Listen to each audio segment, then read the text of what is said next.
143 years ago, three sets of brothers and their best friends would meet in an empty lot next to a photography studio. There, they would shoot each other at near point blank range and set off a chain of events that would capture the imaginations of people worldwide and cement the gunfighter, the lawman, and the cowboy in the American legendarium. Today, we're going to be talking about the gunfight at the OK Corral. All right, before we get into this, if you enjoy theology, history, or nerdy lore stuff, or coming soon, conversations with people that are funny and or enlightening, please like and subscribe. And thank you so much for even making it this far into my video. It's very cool. You can spend your time however you want, and you're watching me. That's wild. If you want to watch me even more, this is a huge ask. You can come see me do stand-up comedy, leave your home, pay money, eat food that may or may not be delicious. You can come see me. My new tour, I'm Your Huckleberry, is the name of it, which is funny because it goes with this video. That was unintentional, truly. You can come see me very soon. January 23rd and 25th, Appleton, Wisconsin. February 20th, 22nd, Louisville. March 27, 29, Tacoma, Washington. June 5th and 7th, Plano, Texas, baby. Hopefully I'll be in Texas for more than just that. I'm going to go see some of my friends. June, Australia.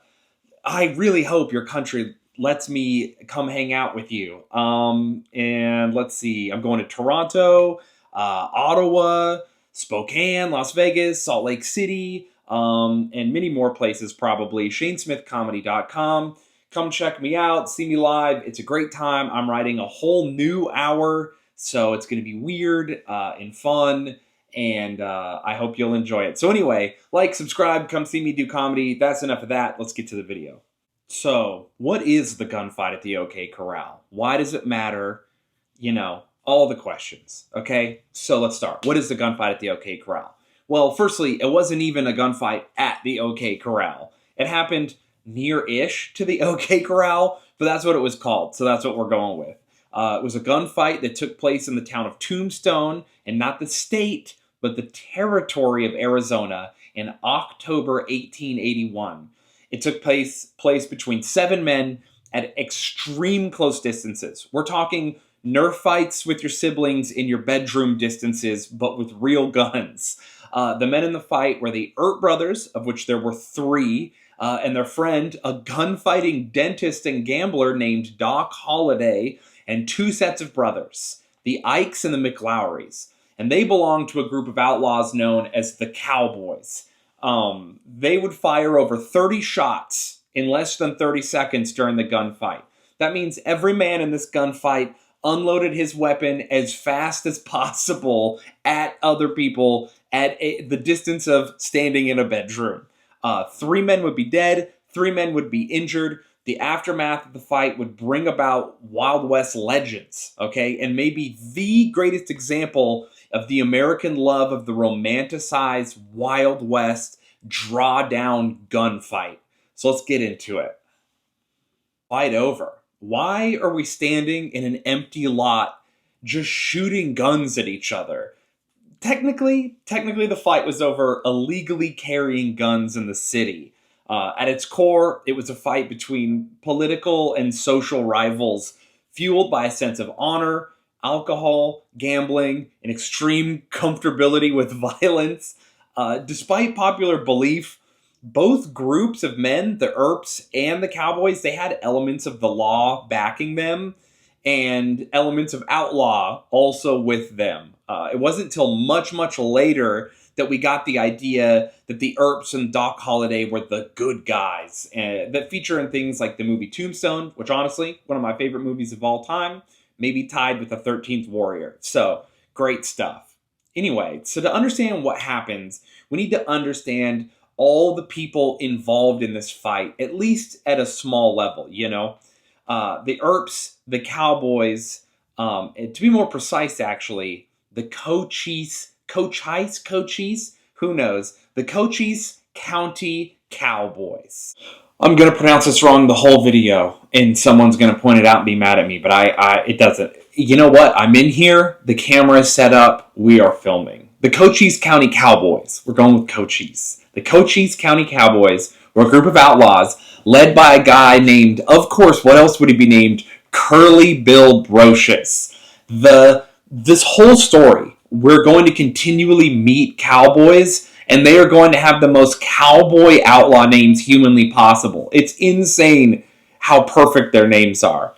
In any case, we're getting off track. Curly Bill Brocious, okay? The Cowboys rustle cattle, run scams, often riding into Mexico at the time to steal cattle, and then they would drive them back to the USA and they would sell them.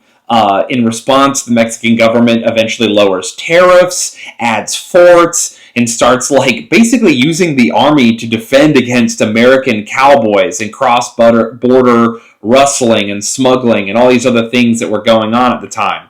At that point, the cowboys then began to steal cattle from American ranches and horses from American ranches, and they start reselling them to sketchy butchers and other ne'er-do-wells. And at this point, they're like, well, we're already robbing Americans, so they start holding up stagecoaches, start stealing strong boxes, start robbing the passengers for their valuables. They're not even doing Wells Fargo stagecoaches. They're just straight robbing everybody.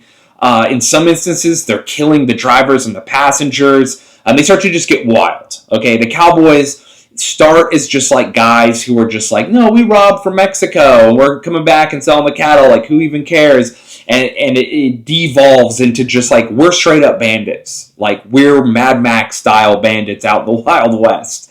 And a lot of people truly consider the Cowboys to be the first example of true organized crime in America.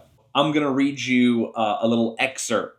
All right, so this is on September 16th, 1881, 31 days before the gunfight at the OK Corral. A newspaper called the Tombstone Epitaph wrote about the cowboy nuisance in Arizona, and this is what they said. It has come to pass in this county that life and personal property are unsafe. Even in the town of Tombstone, it seems as if one of the leading industries is to be destroyed. There is not a teamster today who is not in fear and dread of the cowboys, or so-styled rustlers, depriving him of his hard earnings. How must such men feel to be robbed by a hand of thieves and cutthroats, who take pride in announcing to the public that they are rustlers? Where is the teamster's protection? Can you find any officers who will follow, arrest, and recover your property? If you can, I would like to see him. These chaps seem to have no difficulty in evading the law, while others, not inclined to work, daily join the band, and they are increasing fast in numbers. Our town is filled with spies, watching every move of the officers and imparting their information to their comrades. Men who come to examine different mines outside of town when they learn how the cowboys stand fellows up do not wish to run such risks. They quietly take the road they came and get into civilization as soon as possible. This is a great... Firstly, I love how snarky this guy is being.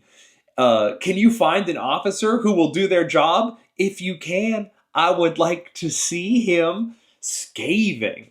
So anyway, this is kind of the vibe. Now, this is not to say that everyone hates the Cowboys. As the story continues, you will see that the Cowboys are good for business in some ways. And so there is a sort of cowboy, anti-cowboy thing happening in the Arizona territory, and very specifically in the town of Tombstone. The notoriety and the power of Cowboys was known coast to coast. They were a famous group. And before we continue on with this, I just want to read to you some of the names of the members, because they literally couldn't have more cowboy names. Okay, I'm just going to read you. I'm not doing a thing. I'm just reading the names of the members, okay? Ike, Billy, Phineas Clanton, Frank, Tom McLaury, Curly Bill Brocious, Billy Claiborne, Johnny Ringo, Frank Stillwell, Pony Dell, Pete Spence, and Harry the Kid Head. Those are just perfect cowboy names. Man, it's so good. So anyway, just continuing on. According to Virgil Earp, city marshal of Tombstone, the Cowboys were saddlers, men who lived in the saddle. Their primary occupation was raiding haciendas in Sonora, Mexico for cattle. They sold the cattle in Tombstone to cooperative butchers. When they couldn't find cattle to steal, they robbed stages and engaged in similar enterprises. He said that as soon as they had money to spend, they roared into Tombstone to spend it freely in the saloons, brothels, and faro banks. Faro is a French card game. It's basically it was more popular than poker at the time. Poker was overcoming faro, so faro is the game that they spend their money on. The Cowboys are generous. They had a lot of money. They had a lot of money to spend, and they were living in the moment. I'll tell you. If your job is to shoot people for a living and steal, you're probably living in the moment and you're spending your money like you could die tomorrow, because you might die tomorrow.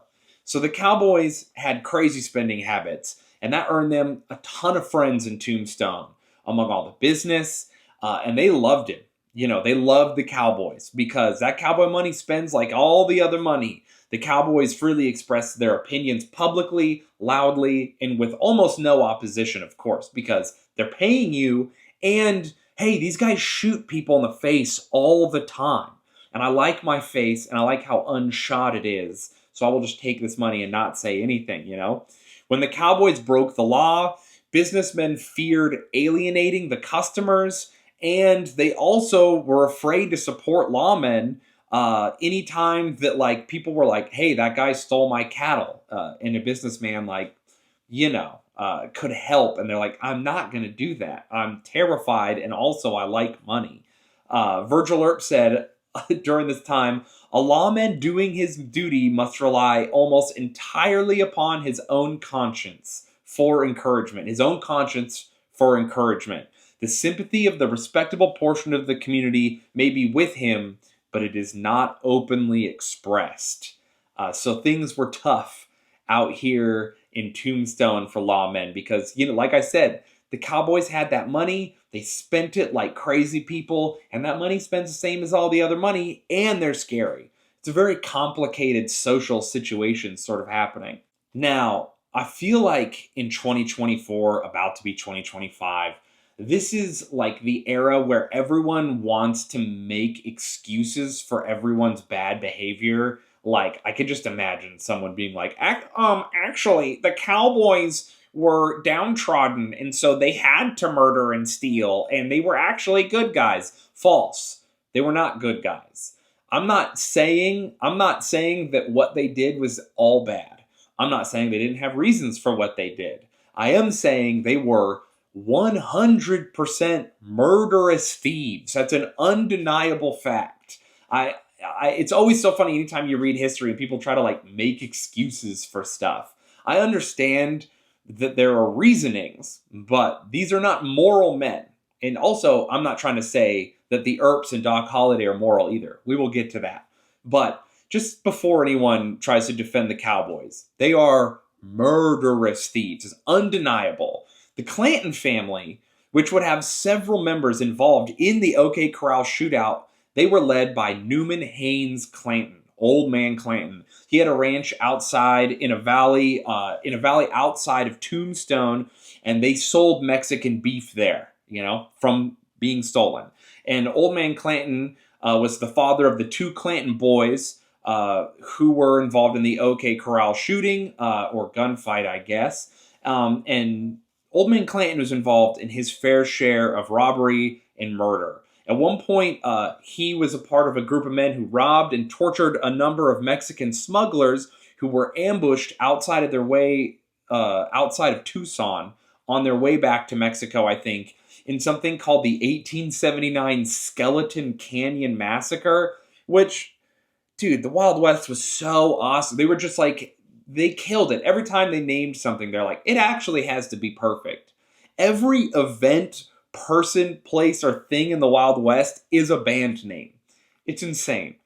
It's just so cool. What a horrific time to live, but for me personally, I just romanticize. It's just awesome. I can't help myself.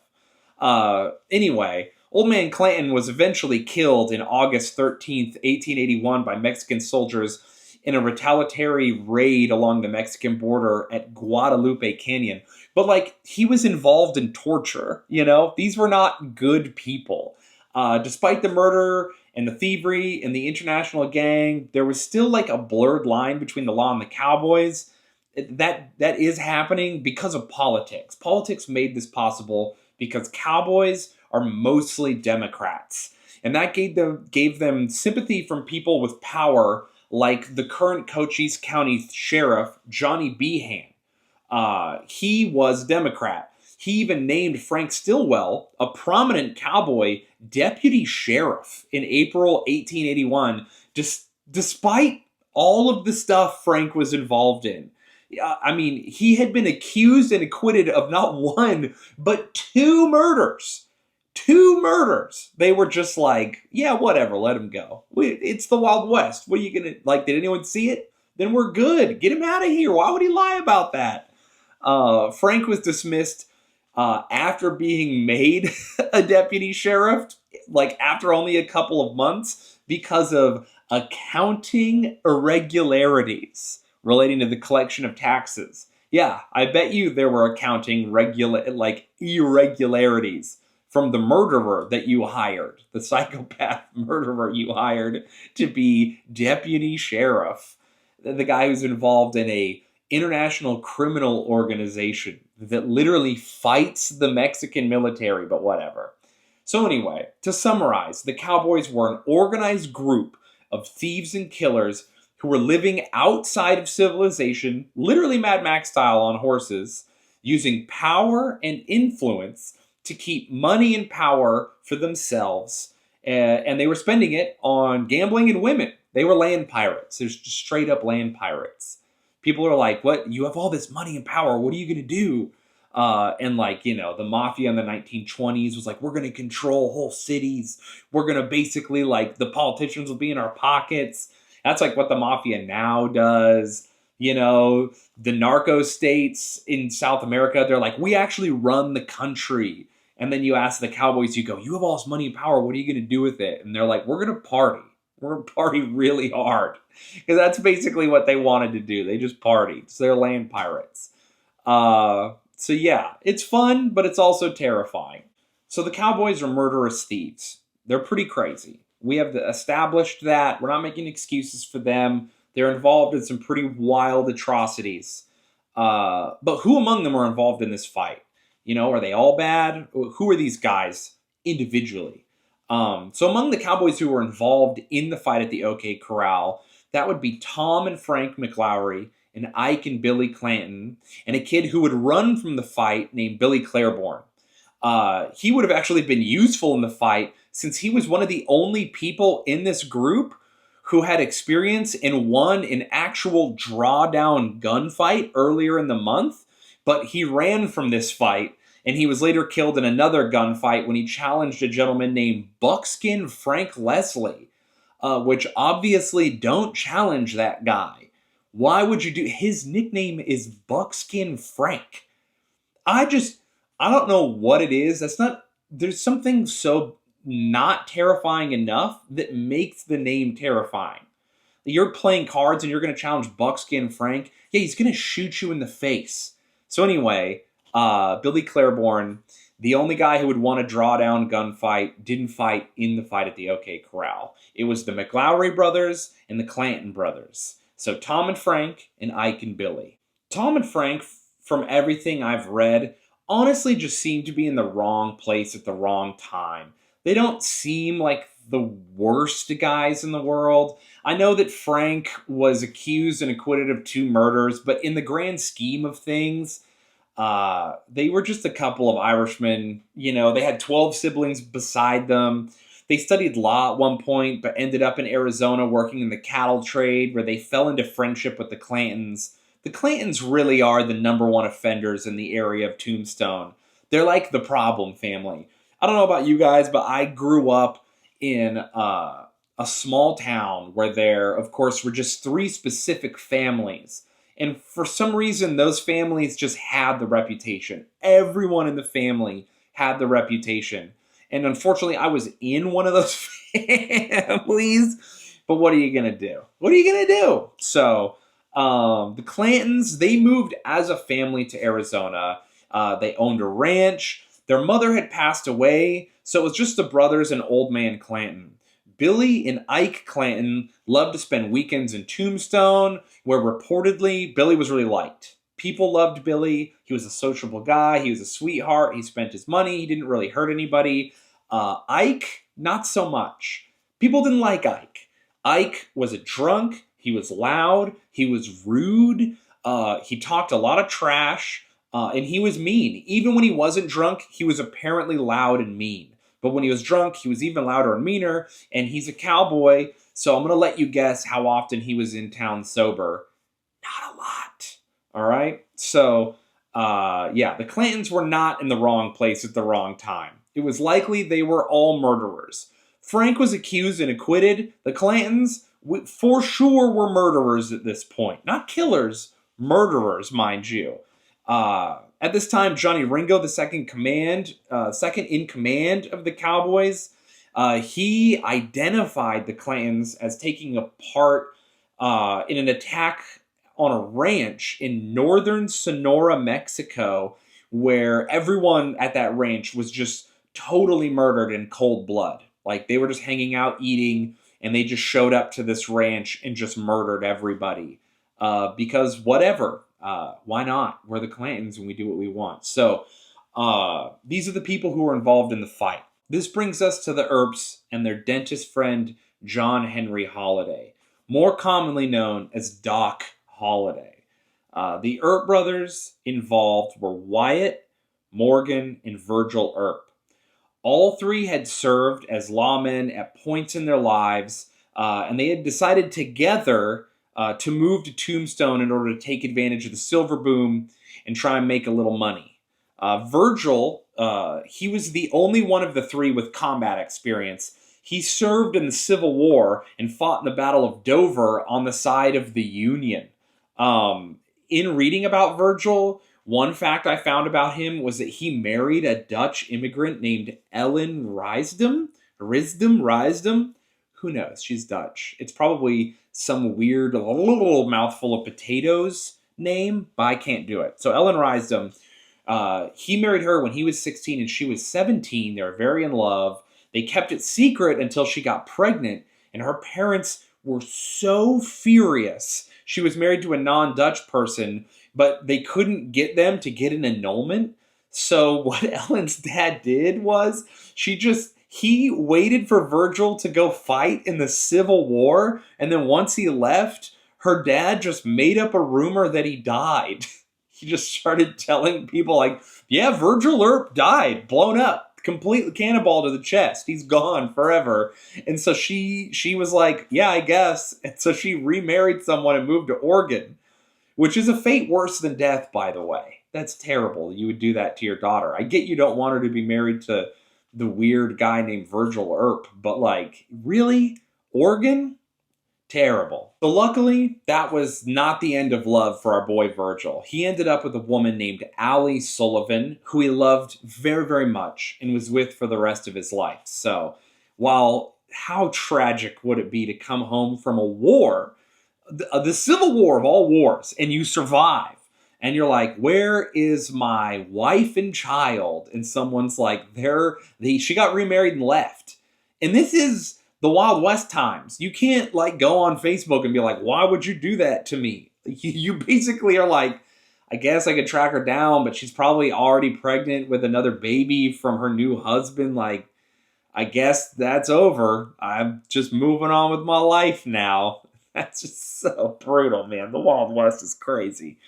I would be so mad if I was him. I mean, I might have just tracked that family down and been like, listen, you're married again. I get it. I'm not trying to ruin your life, but I'm going to hit your dad in the face a bunch of times.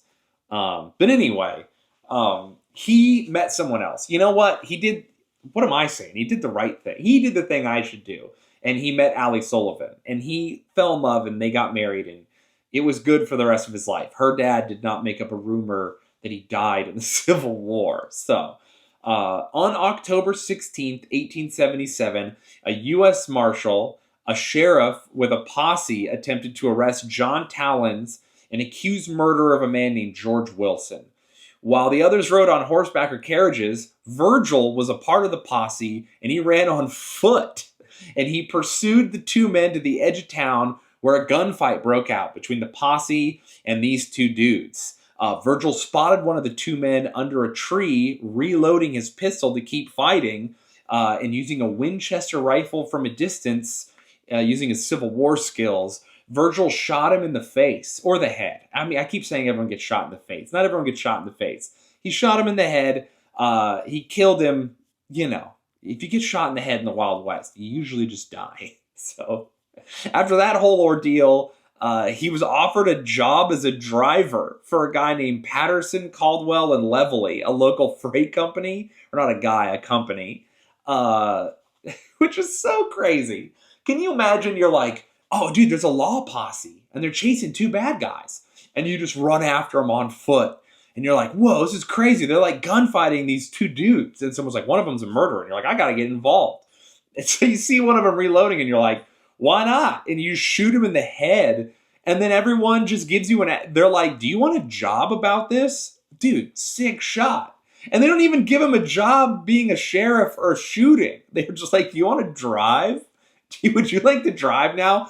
I know that back in the Wild West, driving meant you were also going to have to defend the carriage, so there would be shooting. But it's just so funny to shoot a murderer in the head, and then people in town are like, whoa, sick. Do you want a job? While Virgil was driving for this freight company he got hired on because he's a great shot, he met a guy named John J. Gosper, who was secretary of the Arizona Territory.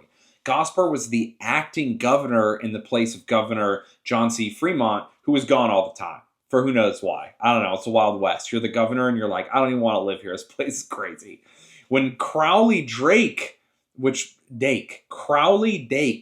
wild name. Names back then are just killer. When Crowley Dake was appointed U.S. Marshal, he and Virgil became friends. In 1878, Virgil was appointed as Prescott's night watchman. Thus begins Virgil's storied law career. In November 1878, he's elected as constable for Prescott. It was at this point that Virgil wrote his brother Wyatt about the opportunities in the silver mining boomtown of Tombstone in September of 1879. So the wheels are turning. We are all getting headed to Tombstone. Knowing Virgil was moving to Tombstone, U.S. Marshal Crowley Dake appointed Virgil as Deputy U.S. Marshal for the Tombstone District of Pima County on November 27, 1879. He was instructed by Dake to resolve ongoing problems with outlaw cowboys, but the job didn't pay much. He was mostly on call helping county and city officials and was just kind of there as a little bit of muscle. In October 30th, 1880, after Town Marshal Fred White was accidentally shot in the family jewels and killed by outlaw none other than the leader of the Cowboys, Curly Bill Brocious. Curly Gill Brocious would be a terrible name. Bill, that's the way to do it.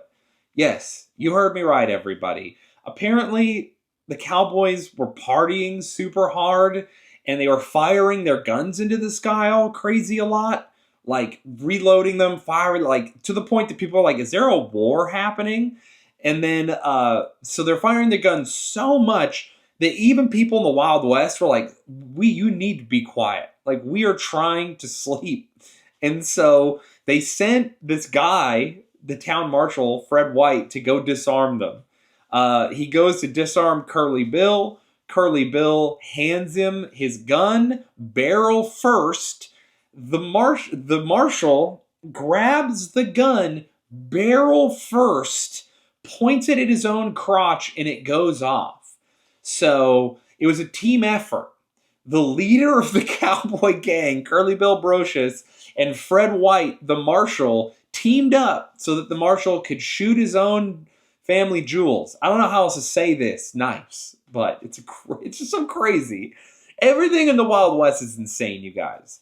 So yeah, he shot himself in his swimsuit zone, and since Virgil's boss blew his darn thing off, He was appointed acting town marshal. What a way to get a promotion.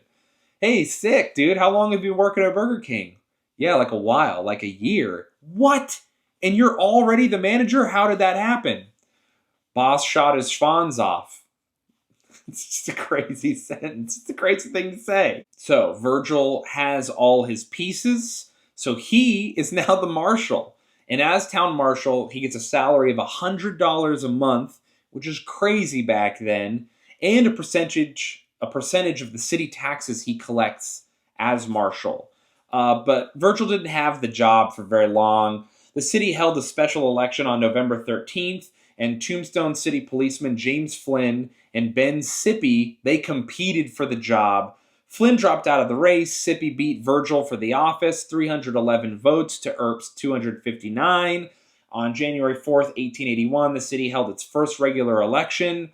Virgil lost to Sippy again. So that sucks, but it is what it is, you know. We're in the Wild West. We're trying to do democracy, but Sippy is known to be in financial trouble, apparently. So he requested a 2-week leave of absence on June 6, 1881, and he just never came back. He just had parking tickets and was like, you know what, I'm out. And he got elected and then just left. So the city council's like, dude, no one wants this job. I guess Virgil is the temporary city marshal. On June 22nd, the center section of Tombstone was devastated by a fire. Virgil kept looting under control and chased off lot jumpers who tried to take over property. So what you guys might not understand about the Wild West is there's no federal government. So laws and stuff are very weird and enforced by the town, and only if the town can pay someone to enforce it. It's all odd.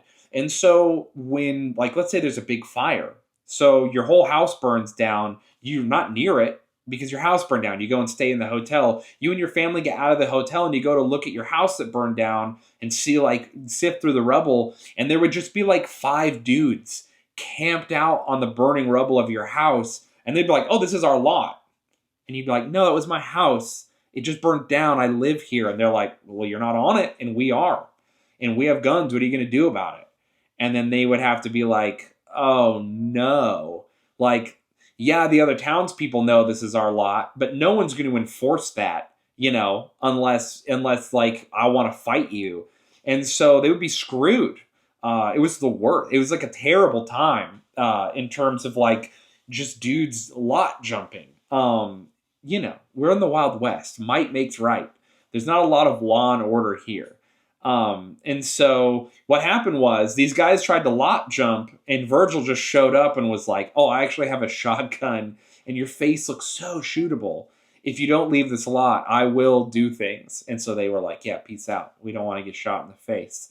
So on June 28th, it was learned that Sippy, the guy with all the financial problems from before, he left about $3,000 in bad debt and financial improprieties in his office. So that would be a lot now. Imagine how much it is in the Wild West when you can, like, eat for a penny. So Virgil was appointed by the Tombstone mayor, John Clum, as the permanent city marshal. Now we're making $150 per month. All it took was losing 2 separate elections, a giant fire, and Virgil telling some squatter that he'll shoot him in the face if he doesn't cooperate. And he got it. He got the job. Hey, listen, the American dream is real. Okay, so the second of the 3 Earp brothers I want to talk to you about is Morgan Earp. Now, I may be doing Morgan a horrible injustice, but as far as I can tell, he was just like a super chill dude, like genuinely. During the Civil War, he worked on his family's farm, despite hating farm work. Like, he publicly hated it, and he just gutted it out. He loved his family. He met a woman and married her. He loved his wife, Louisa Alice, which, by the way, what a good name. I really love double names. And he moved to Tombstone back to his back his brother's play. Like, he didn't need to move there. He had a house. He literally built a house in Butte, Montana for his family. And his brothers were like, we're going to Tombstone. And he was just like a down dude. So he was like, yeah, I got to get my brothers back. I'm on the way. Which, like, I respect. I'm about it. That's what I like to see. So he bails out and takes his wife to Tombstone. Well, he didn't take her right away, but I think she was sick and he left her in California with her family, and then he went to Tombstone and then had her come later. But he's just a stand-up guy. Morgan truly is, like, in this whole story, Morgan's the best guy, I think, probably. Not my favorite guy, but definitely the morally best guy. In Tombstone, when he got there, he started work as a shotgun messenger for Wells Fargo, and then deputy sheriff for Pima County, and as deputy under Virgil while he was serving as Tombstone's town marshal. So that's Morgan's whole thing. He's involved in the law, he's here too, and he's a sweetheart. So you would think that Virgil, from everything I said, is like the main Earp brother. You know, he fought in the Civil War with distinction, has a crazy love story. He's the one who tells everyone they should go to Tombstone. He's the lawman. He's headshotting people who are murderers. But it's not. The most famous brother by far is Wyatt Earp. So let's talk about him. Wyatt Earp, like his brothers, wanted to serve in the Civil War but didn't get to. Two of his brothers, Virgil and another brother whose name I'm forgetting right now, and his father, they all served in the Civil War. As a 13-year-old, Wyatt tried to join multiple times, but he was denied. They were just like, get out of here. Go work on your farm. So he never got to. After the war, in the spring of 1868, the Earps moved east to Lamar, Missouri, where Wyatt's father, Nicholas, became the local constable. Nicholas resigned as constable on November 17th, 1869, to become Justice of the Peace, and Wyatt was appointed constable in his place at 21 years old. Thus begins Wyatt's law career. During that summer in Beardstown, a railroad brakeman named Tom Pinnard mocked Wyatt, calling him the California boy, a euphemism for coward, implying that Wyatt had gone to California to avoid serving in the Civil War.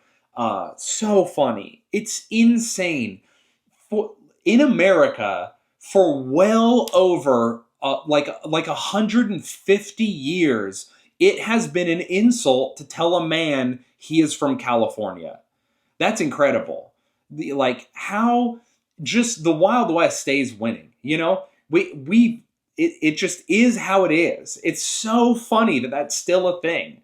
If someone called me a California boy now, I haven't been called that since I was a high schooler, I think. When I was in high school, I grew up in Utah. Saying someone was from California was like a huge insult. If someone called me California boy, like a stranger, I might hit them. I'm a man of God, and I should behave myself and turn the other cheek or not escalate things to violence. But California boy just sounds harsh. I can't do it. So anyway, that is just an aside. I just had to point out that it's so funny that that's still an insult. Even though Wyatt tried to join the army at 13, is not a coward, and never went to California for any cowardly reason, he thought, this is worth fighting over. And so he took offense at Piner's remarks. That's what I'm going to call his name, Piner's remarks. And they fought inside of Walton's Hotel, which is a brothel owned by John T. Walton. They start fist fighting in this saloon. Wyatt tosses him through the door, Wild West style, of course. Pinner draws his gun. Wyatt draws his gun. They both fire shots. Pinner misses. Wyatt shoots him in the hip. So the very first person that Wyatt Earp, one of the most famous lawmen who ever lived, the very first person he shot them because they called him a California boy, which just tickles me. It's so funny. It's so funny. So anyway, listen, if you're from an actual Wild West state, I guess there's only 4 of us left. Parts of Texas, Arizona, Utah, Wyoming, Montana, not Colorado anymore. You guys lost your Wild West status by becoming a Portland, Oregon style hellscape. But in any case, you can't call someone a California boy if you're from one of the good places. And obviously Wyatt's from back east, but it was different back then. So just so funny to me. So funny. My fiance brought me chips and cheese from Chipotle. So if there is cheese on my face at any point during the rest of this video, mind your business. This stuff is so good and I'm eating it between filming, and it's just, I can't help myself. All right. Speaking of my fiance and being in love, at this point in the story, Wyatt falls in love. Wyatt falls in love with a 20-year-old woman named Urilla Sutherland, and they got married by Earp's father on January 10th, 1870. And things were great for a while. Wyatt was so happy. He was happy to be with his girl. He was so in love. He bought a lot on the outskirts of town and was just like, I'm setting roots. This is it. I'm just going to be a family man. He bought a lot for $50 and he built a house. His wife gets pregnant. He builds a house with his hands for his family to start. But, often life is tragic and we live on Earth, which is full of suffering. And so things are hard. And, life is hard. Be harder. In August 1870, the love of Wyatt's life at the time, pregnant with his child, died of typhoid fever. So it's really rough. In November, he sold the lot and the house for $75. And don't worry, guys. Like all men, Wyatt took the heartbreak really well, and he went out into the world and he thrived. I'm just kidding.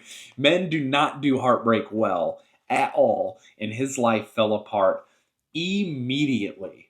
Earp's life goes from great kid, worked on his farm, held it together while his family fought in the Civil War, did everything he could, lawman, pregnant wife, built the house with his hands. It's over. He loses his mind and goes on a complete downward spiral. And listen, I have been there. I've been there for real, so I feel for the man. He did not do good after Urilla's death. He had a lot of legal problems, all right? First, Barton County, which he worked for, filed a lawsuit against him for a lot of money because he was in charge of collecting license fees for Lamar County, which were designated to fund local schools, but he failed to turn the money over to the county, that's really bad. That's really bad, Wyatt. You stole school kids' money? Then he was charged with horse thievery while in Indian country with two other guys. On April 6th, Deputy U.S. Marshal J.G. Owens arrested Earp for horse theft. Commissioner James Churchill arraigned him on April 14th, set the bail at $500, which is like $10,000 in today's money. Wyatt was summoned to appear at a hearing on the matter, but before he could appear to the hearing, Wyatt sold all his property, escaped through the roof of the jail, and headed to Peoria, Illinois, which the roof of the jail, there are so many, if you guys look it up, just look up people at Wild West escape through roof of jail. It happens all the time. Build the roof of it's so funny to spend all that money putting those bars up and then the roof is just made of straw and you're like, yeah, I'm going to go through that. What do you mean? Like, did they just think people in the Wild West couldn't climb? What was going on? Anyway, after this, in this point in his life, he was arrested multiple times for probably working security at brothels, is what historians think. During one arrest, a woman he was arrested with on a steamboat claimed to be his wife, but I don't know. This never really amounted to anything and seemed to kind of be an alibi. There was a blurb about it in the newspaper, though, and I'm going to read you that blurb, all right? The Peoria Daily National Democrat. By the way, this is newspapers used to nowadays we have news people and they pretend they're not conservative or whatever or liberal, but back then they were just like, no, we're biased. Clearly. Do you want to read the biased newspaper? Because we're it. So anyway, the Peoria Daily National Democrat, this is what they said about the incident. Some of the women are said to be good looking, but all appear to be terribly depraved. John Walton, the skipper of the boat, and Wyatt Earp, the Peoria bummer. By the way, I'll explain what the word bummer means here in a second. They were each fined $43.15. Sarah Earp, alias Sally Heckle, calls herself the wife of Wyatt Earp. By calling Earp the Peoria bummer, the newspaper put him in a class of contemptible loafers who impose on hard-working citizens. A beggar, worse than tramps. They were men of poor character who were chronic lawbreakers. Later in life, people asked Wyatt why he was involved in that sort of work, and he was clearly ashamed of it. And he tried to tell people that that didn't happen and that he was hunting buffalo instead, but it's not real. Historians looked into it and they're like, yeah, he was definitely working for security at brothels. So, yeah, not great, but that is what he was up to. And the fact that he got arrested and called a bummer in the newspaper. By the way, people don't know how so much of our slang is Wild West talk. So there's the word bummer for you. Um, so at this point, he ends up doing more brothel security in Wichita, Kansas, where he gets embroiled with the law, but this time in a positive way. The Wichita City Eagle, which is a newspaper, they reported on October 29th, 1874, that Earp had helped an off-duty police officer find thieves who had stolen a man's wagon. Earp officially joined the Wichita Marshal's office on April 21st, 1875, after the election of Mike Meager as city marshal. So he also dealt faro at Long Branch Saloon, and in late 1875, the Wichita Beacon published this story. Okay, I'm going to read it for you now. On last Wednesday, December 8th, Policeman Earp found a stranger lying near the bridge in a drunken stupor. He took him to the cooler, and on searching him, found in the neighborhood of $500 on his person. He was taken next morning before his honor. The police judge paid his fine for his fun like a little man and went on his way rejoicing. He may congratulate himself that his lines, while he was drunk, were cast in such a pleasant place as Wichita, as there are but few other places where that $500 bankroll would have been heard from. The integrity of our police force has never been seriously questioned. Earp's stint as a Wichita deputy came to a sudden end on April 2nd, 1876, when former Marshal Bill Smith accused him of using his office to hire his brothers as lawmen. Yeah. Who wouldn't? People who complain about stuff like this, especially in the Wild West, yeah, my brothers have my back. Why would I not want them around? People are shooting each other. It doesn't matter. Anyway, Earp beat Smith in a fist fight and was fined $30. The local newspaper reported, "It is but justice to Earp to say he has made an excellent officer. Meager won the election, but the city council voted against rehiring Earp." Isn't that funny? A former marshal accused him of nepotism, so he beat him up, and then he didn't get hired back. But hey, they said he was a good officer, so what do? With no job and nowhere to go, Wyatt ended up in Dodge City. Then him and his brother Morgan ended up in Deadwood, which, just so you guys know, Deadwood is crazy. Firstly, it's one of the best TV shows of all time. Wildly adult. Wildly adult. I cannot stress how mature it is. Do not watch it anywhere near young people or if you have, sensibilities. But it's a very good show. And every single Wild West person ever just ends up at Deadwood at some point in their lives. It's crazy. But anyway, they go to Deadwood and they get involved in logging. They make a little money. They head back to Dodge. So yeah, by the way, getting out of Dodge, that's where that comes from. Dodge City is a crazy place at this time in the Wild West. We're going to get into it. Some fun and very random Wyatt Earp Dodge City facts for you guys. On Sunday, January 9th, 1876, while sitting in the back room of the Custom House Saloon, Earp's revolver slipped from his holster. He had left the hammer on a loaded chamber. So what that means is when you pull the hammer of your gun back, it sits back, and when you pull the trigger, the hammer flies forwards, hits the firing pin, bullet goes. Instead of leaving his hammer in the safe position, he had his hammer cocked back. His gun falls out of his holster. Okay? When the gun hit his chair, a .45 caliber round discharged, leaving a hole in Earp's coat. He almost shot himself. The shot got up a lively stampede from the room. Earp rejoined the Dodge City Police in spring 1877 at the request of the mayor, whose name was James H. Kelly. Great name. The Dodge City newspaper reported in July 1878 that he had been fined $1 for slapping a muscular toot named Frankie Bell.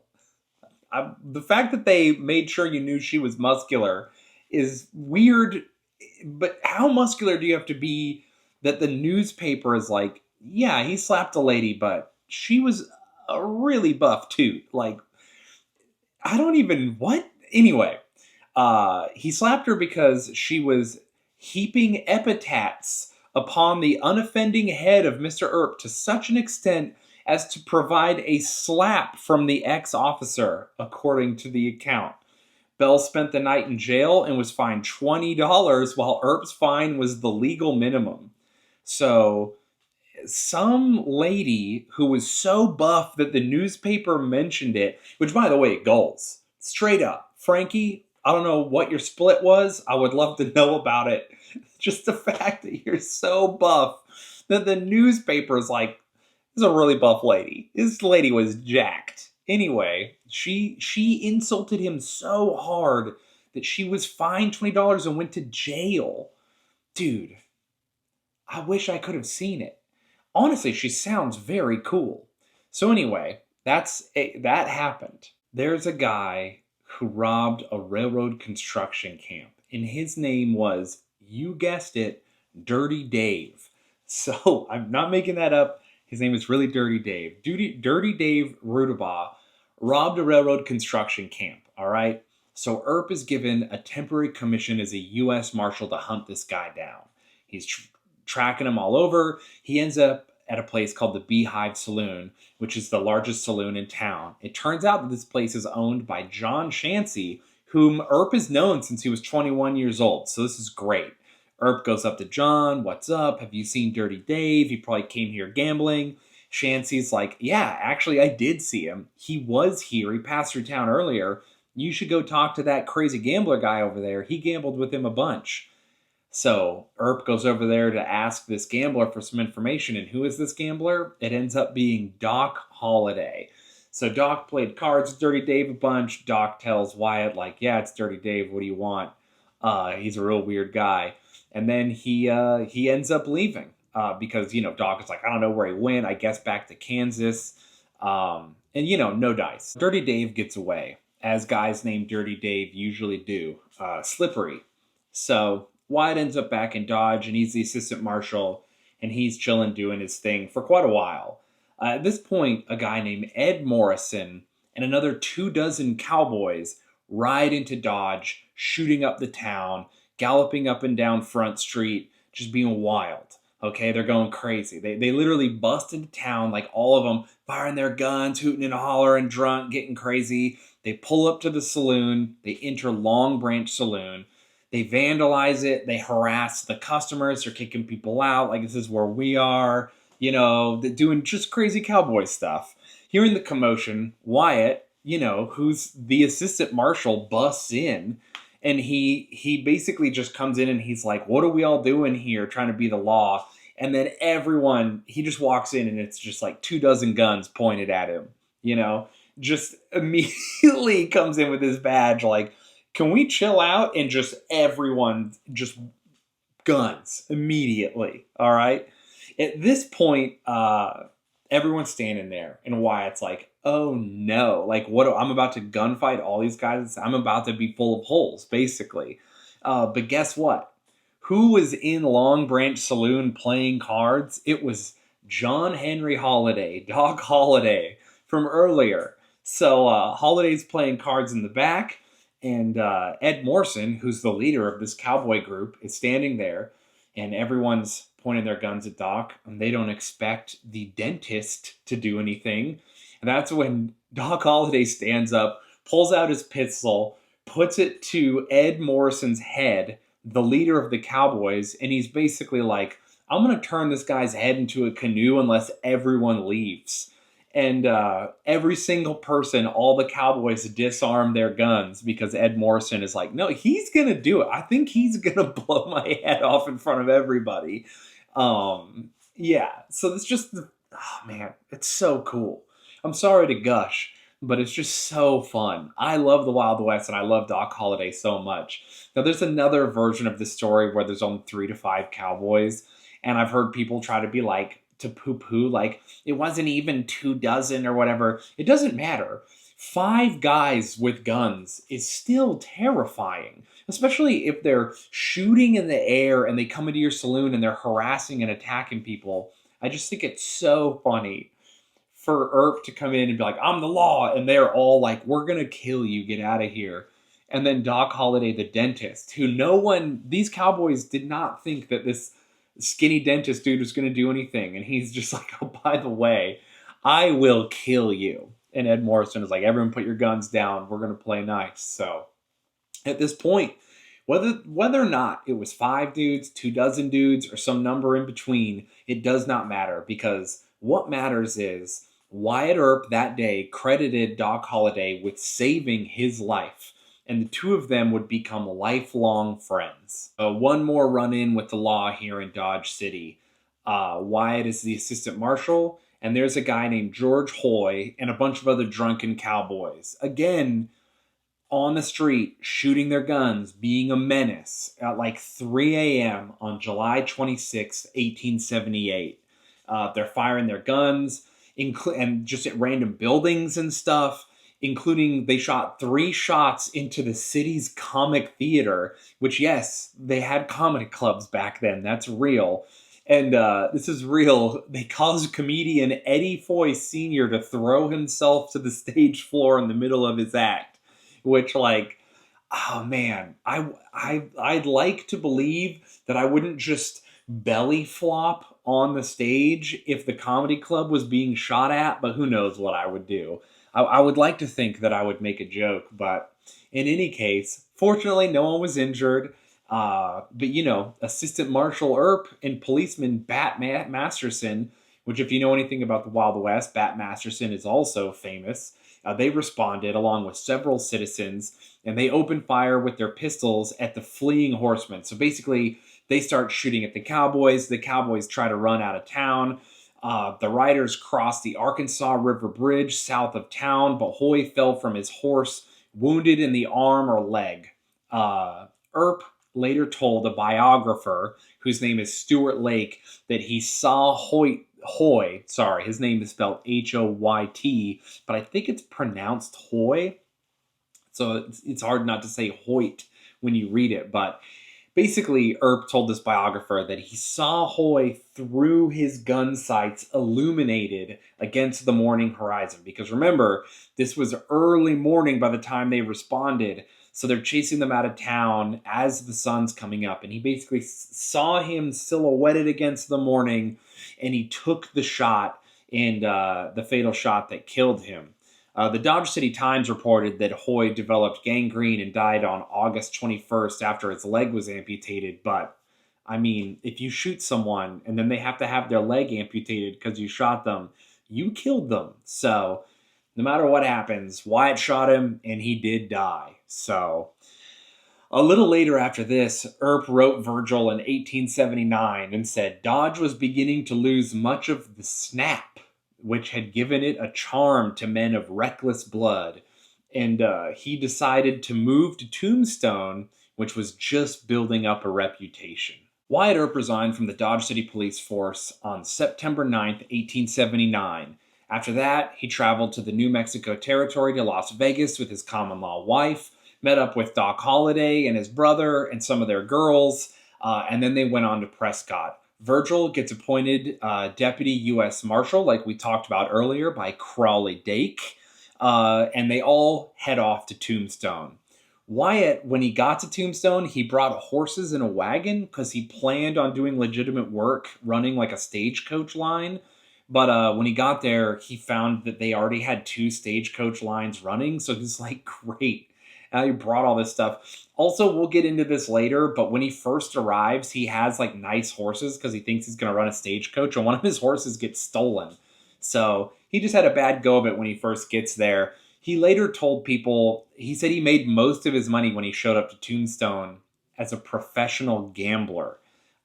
He was hired at some point, well, not some point. He was hired in probably May 1880 by a Wells Fargo agent named Fred Dodge as a shotgun messenger on stagecoaches when they transport strong boxes. Which, by the way, dude, I don't know what it is about my brain, but I'm like, I think I was born. I think every man secretly is like, dang, that is the job right there. Shotgun messenger. Oh, dude, just on a road trip with your boy, you have to hold a gun the whole time, chilling, sipping on a drink, fighting. It just sounds awesome, man. I don't know. Anyway, so he was a shotgun messenger for a while. His brother Morgan shows up. Doc Holliday shows up. Doc Holliday shows up to Tombstone with $40,000 in his pocket. $40,000 is a lot right now. $40,000 is also the equivalent to $1,263,000.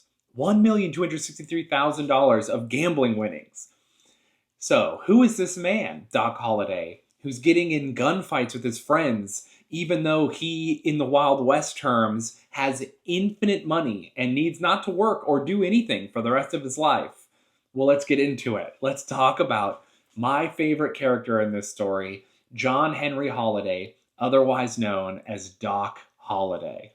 Holliday was born in Griffin, Georgia, to Henry Burrough Holliday and Alice Jane Holliday. He was of English and Scottish ancestry.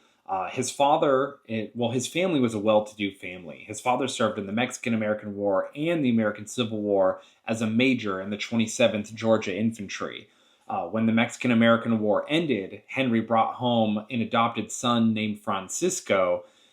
Holliday was baptized at the First Presbyterian Church of Griffin in 1852, and in 1864 his family moved to Valdosta, Georgia.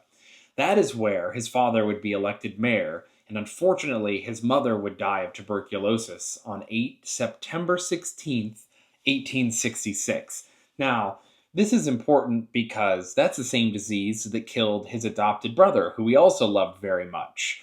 Holliday attended the Valdosta Institute, where he received a classical education in rhetoric, grammar, mathematics, history, and languages, principally Latin and some French and ancient Greek. And it's also rumored that he spoke Spanish, and he probably did, considering he had an adopted brother from Mexico. In 1870, 19-year-old Holliday left home for Philadelphia. On March 1st, 1872, at age 20, he received his Doctor of Dental Surgery degree from Pennsylvania College of Dental Surgery. 1-year course for dental surgery back then. Doesn't seem like enough time, but maybe you only need to learn 5 things back then. You're like, yeah, that's what a tooth looks like. Use the wrench to get it out. So, wrench? What do I want to say here? I almost said clippers. I'm freaking myself out thinking about people using pliers to get teeth out of faces, but that is how they did it back in the Wild West. Anyway, so he's doing nightmare medicine, which is dentistry, but he's also doing nightmare medicine in nightmare times because it's the Wild West. So this is just the worst era to have a dentist. But what's even crazier is that tooth pain is so bad that you choose Wild West dentistry over no dentistry.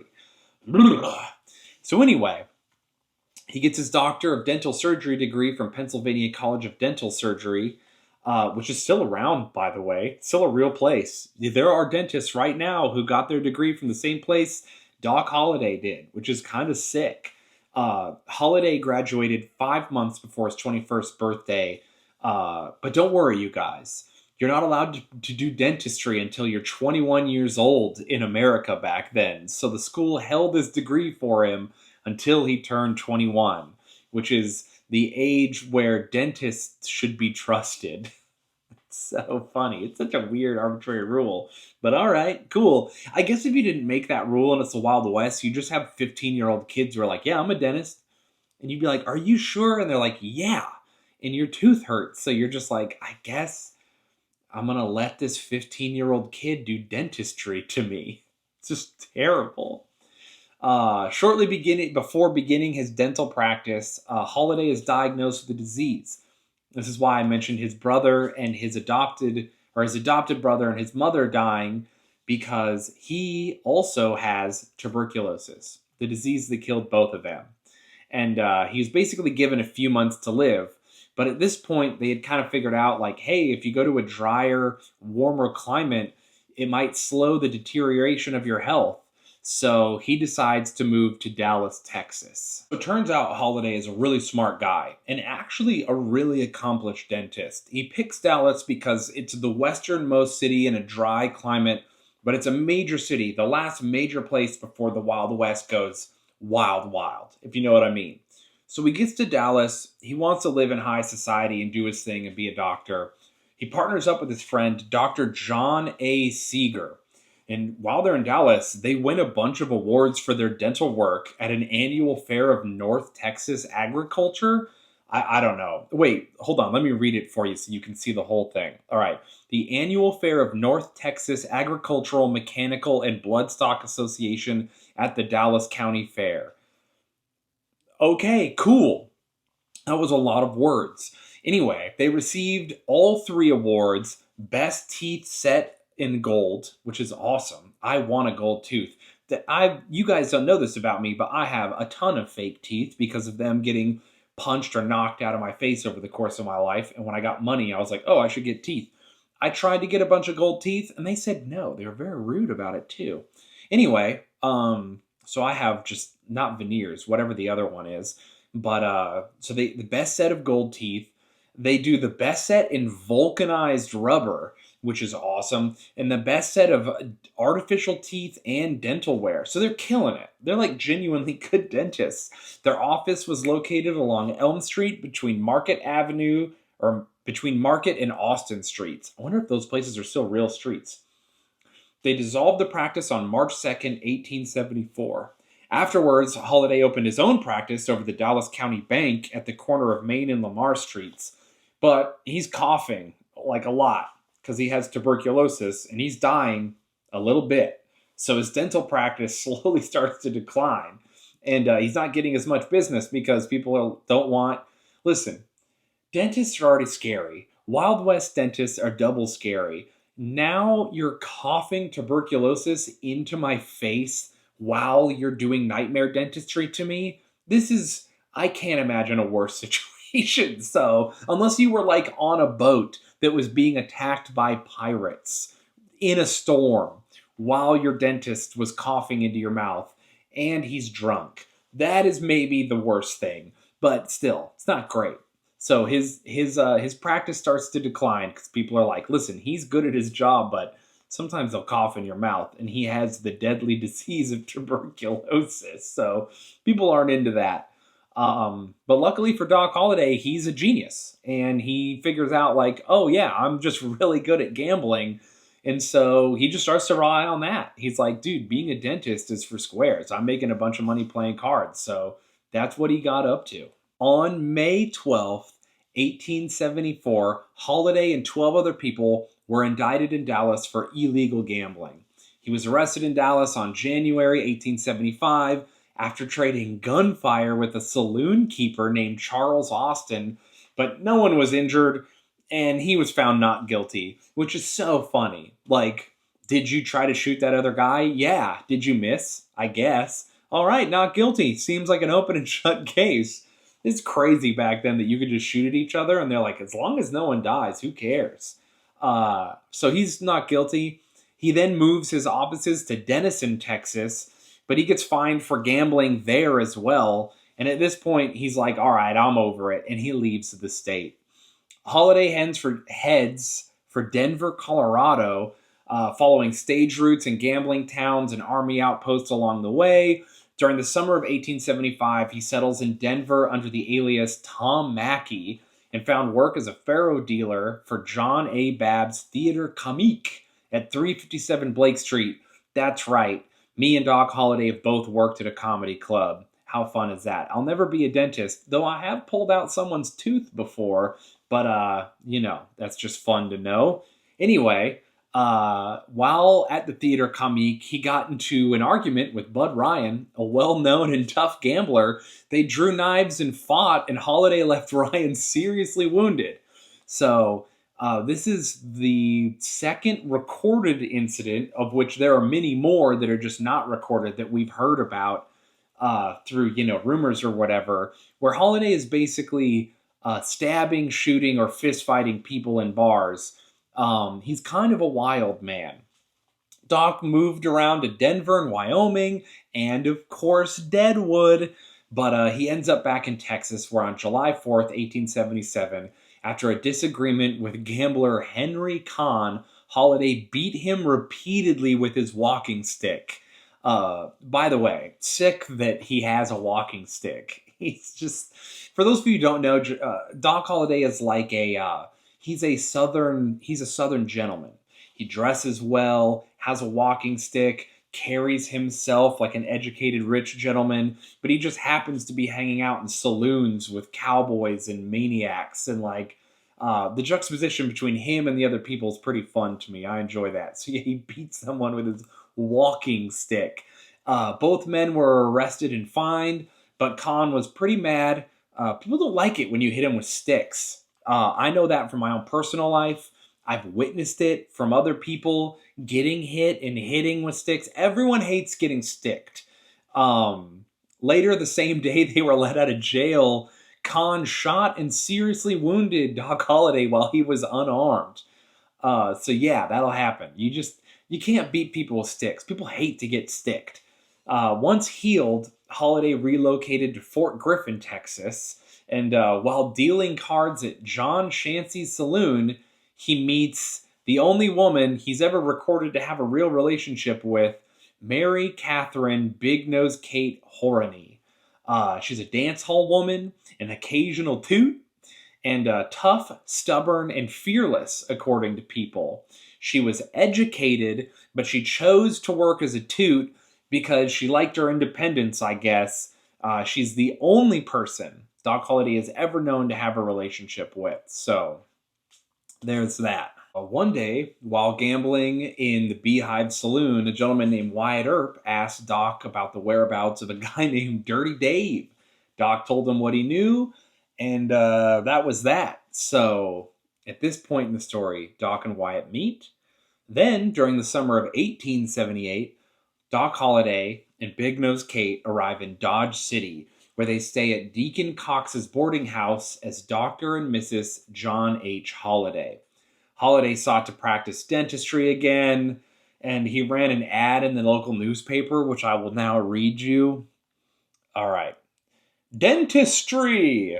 J.H. Holliday, dentist, very respectfully offers his professional services to the citizens of Dodge City and surrounding country during the summer. Office at room number 24 Dodge House. Where satisfaction is not given, money will be refunded. I think no one really knows about how his practice went at this time in his life, but I guess he did some more dentistry at Dodge City. So good for him. And anyone, I hope no one's mouth got coughed in. I don't know. So at this point, this is when Doc Holliday and Wyatt become best friends, because they have the infamous showdown with Ed Morrison and the Cowboys. Holliday's playing cards in the back, points the gun at Ed's head. Everyone put their guns down. Everyone's like, you know what? It's weird that the dentist has a gun and is trying to kill people. Let's listen to him. So they all put their guns down. Doc and Wyatt become best friends for life. But that's not the only confrontation Doc Holliday got in at this time. Holliday reportedly engaged in a gunfight with a bartender named Charles White. Apparently, Miguel Otero, who later would become the governor of New Mexico Territory, said he was there when Holliday walked into the saloon with a cocked revolver in his hand, challenged White to settle an outstanding argument. White was serving people, and at the time, and was like, I don't want to fight. And Doc Holliday was like, I'm here to fight. The guy ducks behind the bar, and then he starts shooting at Doc Holliday over the counter with his revolver. Holliday shoots back, shoots Wyatt in the scalp, but there are no news reports of the incident. No news reports. Apparently, like, it just had, like, they just shot at each other and everyone was like, call it good, whatever. Who's gonna snitch? Which is just so funny. But yeah, Doc Holliday shot a guy in the head, but he survived. So, like, no harm, no foul. Come on. It's just two dudes roughhousing with guns. Bat Masterson reportedly said that Holliday was in Jacksboro, Texas, and got into a gunfight with an unarmed soldier whom Holliday shot and killed. Historian Gary L. Roberts found a record for a private Robert Smith who had been shot and killed by an unknown assailant on March 3rd, 1876. But Holliday was never linked to his death, and people don't really know more. But yeah, it's entirely possible that Bat would have known that, and that's just one more guy Holliday killed in some kind of argument, fight, something. Who knows? How unarmed he is, I don't know. But yeah, that may have happened. Doc Holliday also got involved in something called the Royal Gorge War in Dodge City while he was there. He joined a team being formed by Deputy U.S. Marshal Bat Masterson. Apparently, they had been asked to prevent the outbreak of a guerrilla war between two different railway companies, and they were both vying to be the first person to claim the right-of-way through Royal Gorge, which is like one of the only natural routes through the Rockies that crosses the Continental Divide. So they're both trying to be the first person who does it so they can give rail access to some boomtown in Colorado named Leadville. So Royal Neck is like this bottleneck along Arkansas that's too narrow for two railroads. So they got to just do one railroad. And they decided, obviously the railroad companies back then were so big. And two ranchers would fight wars. So the railroads were a big deal. And the government was like, please don't let them fight a full-on war over this. So the government gets involved and they try to deal with it. Doc Holliday is there. And this whole posse of guys gets sent out to help fight or keep the peace. Doc remains there for 2.5 months. And then federal intervention prompts something called the Treaty of Boston to end the fighting. Basically, one of the railroads wins, and then they rent out their railroad so the other rail company can also use it so that they both use the one railway. But they did this by bribes. They won by just bribing the right people. So Doc Holliday got a $10,000 bribe to help one of these railway companies do their thing. And then he took that money and was like, okay, I'm out of here. And he beat it off to Las Vegas, where he met Big Nose Kate, and they hang out there. But I wish I knew more about the Royal Gorge War. I need to learn more about it. Obviously, that's not what this video is about. We're just trying to get the basics so we can figure out what's going on at this gunfight. But, man, there's so many crazy things happening in the Wild West back then. The idea that there's just two railroad companies fighting a war, and there's this third party, and there's gunfights and all kinds of crazy stuff. And man, it's just wild. What a time. What an adventurous time. What a horrible, nightmarish, perfect, really fun, awful, most worst thing you can think of, best place to be. On July 19th, 1879, Holliday and a guy named John Joshua Webb, a former lawman and gunman, were seated in a saloon. Former U.S. Army scout Mike Gordon tried to persuade one of the saloon girls, who was a former girlfriend of his, to leave town with him. She refuses to leave, doesn't want to go. Gordon leaves the building shouting obscenities and starts shooting up the saloon with his gun. Holliday follows him outside. Gordon fires a shot at Holliday, and subsequently, Gordon dies from his decision-making. So, there is yet another person that Doc Holliday definitely shot until he stopped being alive. So Doc Holliday finally joins the Earps in Tombstone in September 1880 after absolutely cleaning house gambling. Some accounts report that the Earps sent for Holliday because they wanted assistance in dealing with the Cowboys. But that's anyone's guess. He probably just wanted to move there because he wanted to hang out with his friends, and they told him it was cool. Holliday quickly, though, either way, becomes embroiled in local politics and violence that leads up to the gunfight at the OK Corral in October 1881. But I think it's important for all of us to remember that all of this happened while Doc Holliday had enough money on him to never work again for the rest of his life and simply exist in peace and try and heal from having tuberculosis. Okay? That's very important to remember this whole time. He doesn't need to do any of this. He's done. He has all the money. So anyway, Holliday, let's talk about his girlfriend real quick. Before we continue, so Holliday is with Big Nose Kate. Big Nose Kate and Holliday, they fight a lot. They get into some wild fights. After a particularly really rough fight, a nasty drunk argument, Holliday kicks her out of the place they're living. At this point, the sheriff, Johnny Behan of Tombstone, him and another guy named Milt Joyce, who were both members of something in newspapers back then called the 10% Ring, which was like the title of a bunch of weird, like, creepy politics guys who were like pocketing 10% of the taxes in Tombstone illegally or something. I don't know. It's an insult. But anyway, these guys are against the Earps and Holliday, and they're pro-Cowboy because they're trying to make money. So Kate is drunk and angry. They see an opportunity and they exploit it. They give Kate more liquor and suggested to her that she could get even with Doc Holliday if she would sign an affidavit implicating Doc Holliday in an attempted murder during a stagecoach robbery that happened on, like, what is it? March 15th, 1881.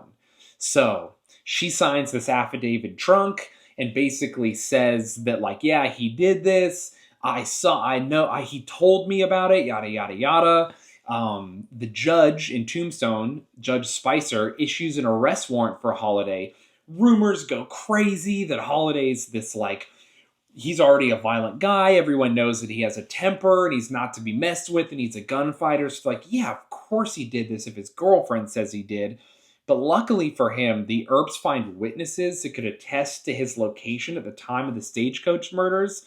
And then also, Kate sobers up and then immediately confesses that the sheriff and Milt, they both influenced her to sign the document and were, like, gassing her up and making her into, like, a drunk girl boss or whatever so she could lie and try and get Doc Holliday in trouble, which is just the worst. I can't believe that happened. What a weird section of history here. But in any case, it's a Cowboy plot, It's been revealed. Everyone knows it now. So Spicer, the judge, he frees Holliday, gets rid of the arrest warrant and stuff. The district attorney dismisses all the charges, publicly says they're ridiculous. At that point, Holliday's like, hey, I think our relationship is probably not good for either of us. He gives her a bunch of money because, again, he has infinite money at this point, and he puts her on a stagecoach and just sends her out of town. So, you're asking yourself, why would these guys frame Doc Holliday outside of his association with the Earps? Of course, you guys don't really know this yet at this point in the story, but Behan is, like, beefing with the Earps, but what else is going on? Well, Milt Joyce, one of the people who was trying to get drunk Big Nose Kate to lie about Doc Holliday, is a county supervisor and owner of the Oriental Saloon. He has a contentious relationship with Doc Holliday because in October of 1880, Holliday had trouble with a gambler named Johnny Tyler. Johnny Tyler was in Milt Joyce's Oriental Saloon. Tyler had been hired by competing gambling establishments, like other places, hired him to drive customers away. Does that make sense? So, like, this is such a crazy time in the Wild West that if you owned a business, you would just go up to a guy, pay him money, and be like, I just want you to be the worst person possible so that no one wants to hang out at this other bar. So that's kind of what they did. So this dude, Johnny Tyler's basically being insane, and he's being rude, and he's driving customers away from the Oriental. Holliday goes to the Oriental to gamble. Immediately, this dude makes Holliday mad. Holliday just like, well, let's kill each other over it. Let's fight right now.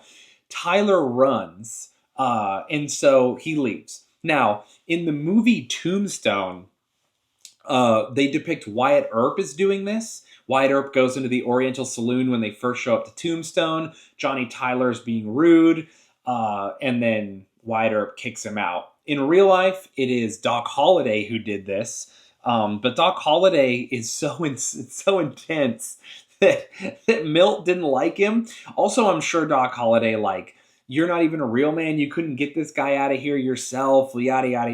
Who knows what he said. So they don't like each other, even though technically Holliday is doing him a favor by getting rid of Tyler.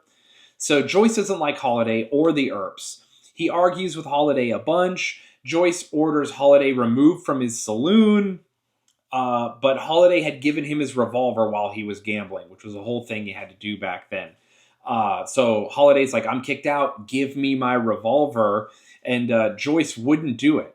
So Holliday leaves, comes back carrying a different revolver.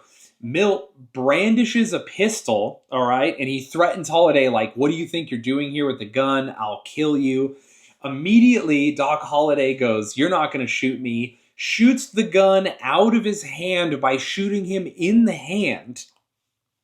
All right, which is awesome. At this point, Joyce's business partner, Milt Joyce's business partner, William Parker, he starts to shoot. Doc Holliday shoots him in the foot. Then, while Doc Holliday is shooting that guy, apparently Milt gets around Doc, buffaloes him, which means just hitting him with his pistol, hits him over the head with his revolver. Holliday's drunk, so he just goes down. He's out. And he gets arrested, and then he pleads guilty to assault and battery. So that kind of sets the stage, okay, for what's going on in Tombstone at this point. So that is our characters. That's the plot against Holliday. Now, let's get to one of the most famous gunfights of all time.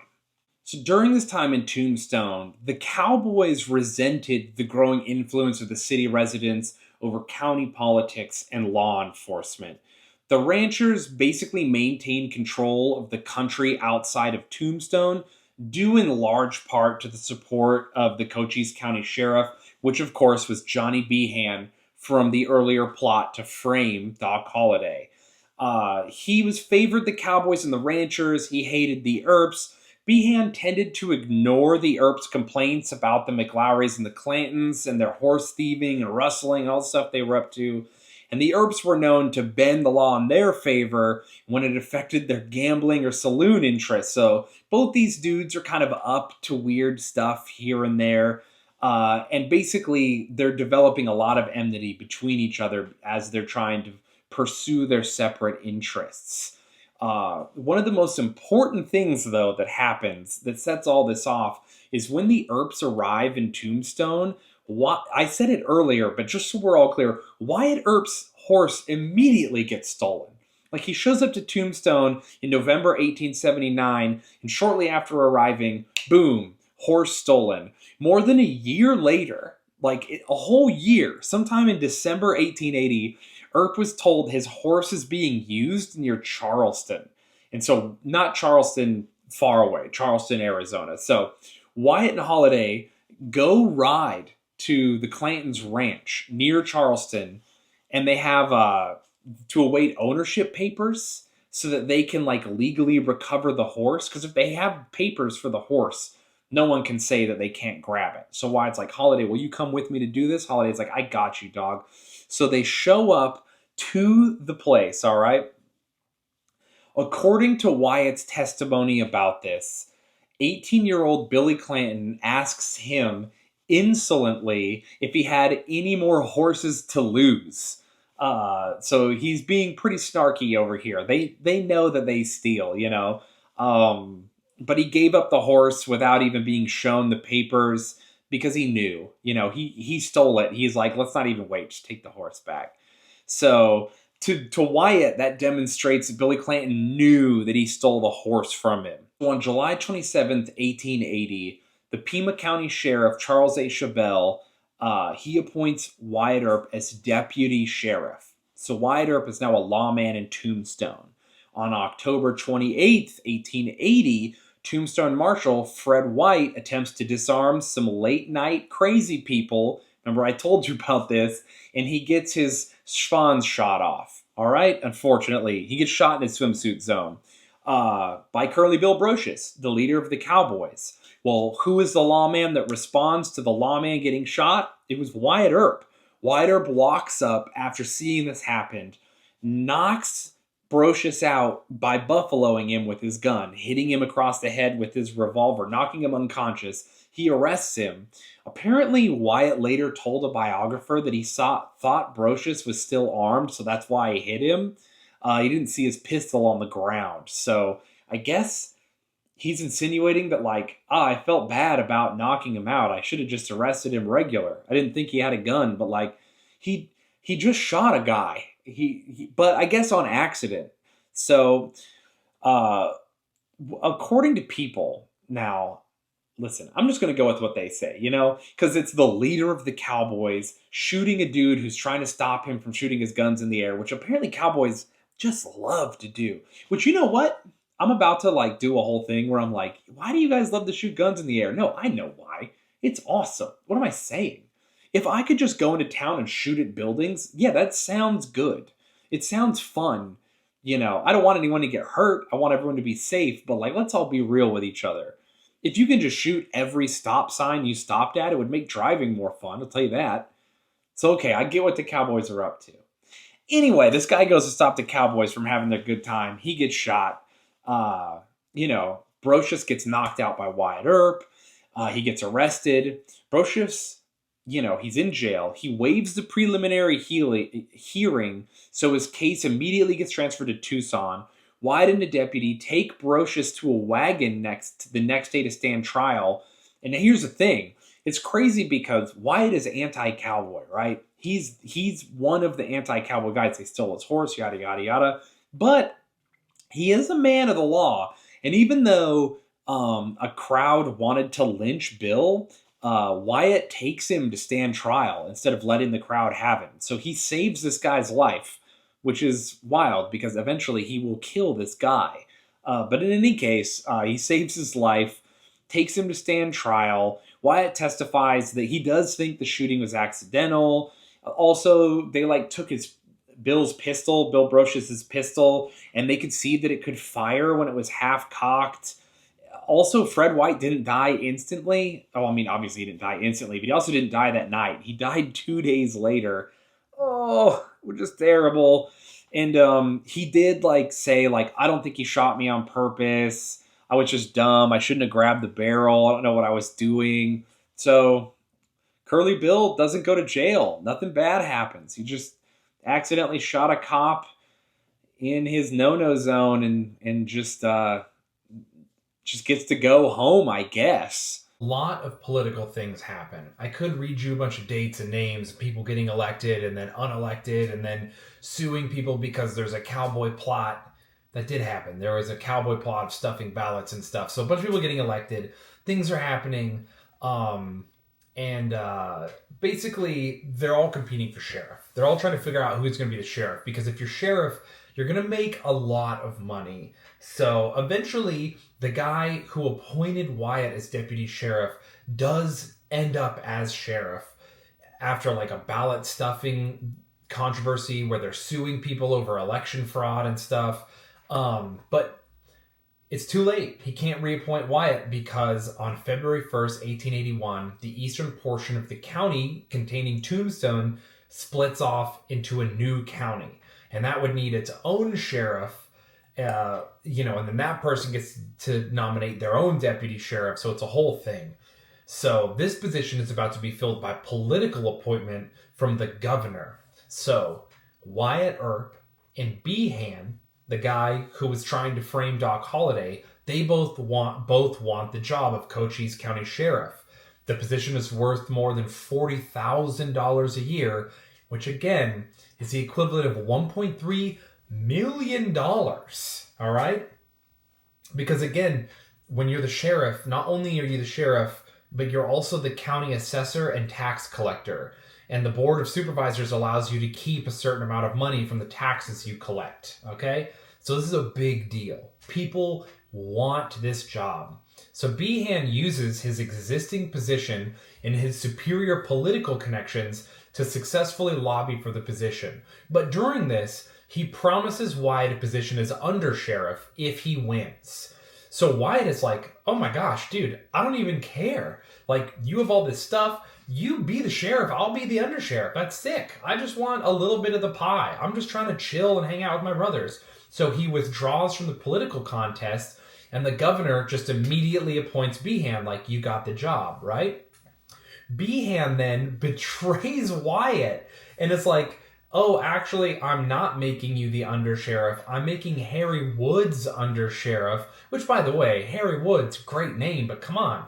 You promised Wyatt that job. So he gives the job away. Behan said he breaks his promise to Earp because Wyatt used Behan's name to threaten Ike Clanton when Wyatt recovered his horse that was stolen. So all of these plots are coming full circle. Wyatt's horse being stolen, his immediate feud with the Cowboys. The Cowboys don't like Wyatt. Behan is in with the Cowboys. Now Behan is obviously being manipulated by the Cowboys to not allow Wyatt to have any kind of power. So Wyatt is getting screwed over, not only by someone who promised him a job, because remember, Wyatt could have gone against Behan and maybe won, who knows? But Behan is like, I'll just make you undersheriff, I promise. And Wyatt literally is like, oh, dude, I'll take that, no worries. And is cool about it, and then gets screwed over. Now the Cowboys are involved. It's a whole deal. So we're building up towards this animosity, okay? Tensions between the Earp family, the Clantons, and the McLaury clans increases from here on out. On July 25th, 1880, Captain Joseph H. Hurst of Company A, 12th U.S. Infantry, and commanding officer of Fort Bennett, he asked Virgil Earp, who, don't forget, is a U.S. Marshal right now, to help him track cowboys who had stolen 6 U.S. Army mules from Camp Rucker. So this was a federal matter because the animals are United States property. So this falls under the Marshal's jurisdiction, who is Virgil Earp. So Hearst brings some soldiers, and Virgil invites, of course, Wyatt Morgan. Why wouldn't you?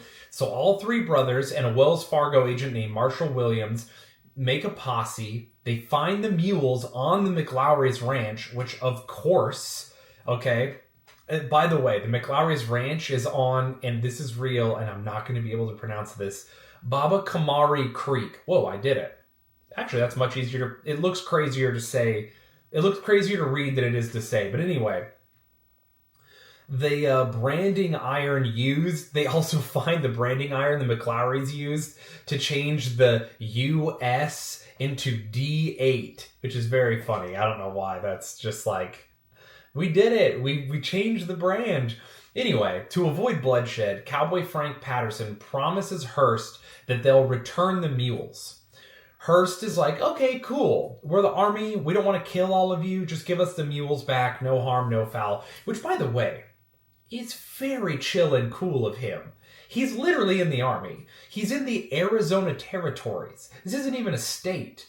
Like, by all rights, the army can basically do anything they want. Like, he could just kill these guys. But he's like, you know what? Give us the mules back. Boys will be boys. Whatever. And he just asked for the mules back. Hearst goes to nearby Charleston, but the Cowboys show up 2 days later without the mules, laughing about it at Hearst and the Earps. In response to this, Hearst prints and distributes a handbill.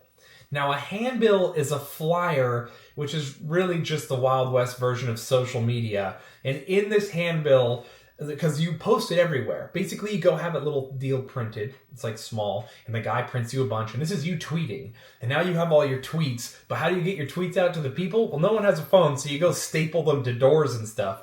So he puts the handbills all over everywhere he can. And in the handbill, he says Frank McLaury specifically assisted with hiding the mules. And then he reprints the handbill in the newspaper. He's printing call-outs. He's beefing via social media, but in real life. It's very funny. Like, people never change. This is the exact same thing people do now. So he posts these handbills talking trash, saying McLaury is like a loser and he stole mules from the government, and then he posts it in the Tombstone epitaph. And so then later on, Virgil Earp says that McLaury confronts him and is like, "Are you the one posting these handbills about me?" And Virgil's like, "No, it's not me. It's the Hearst, the dude you stole from. Why would it be me?"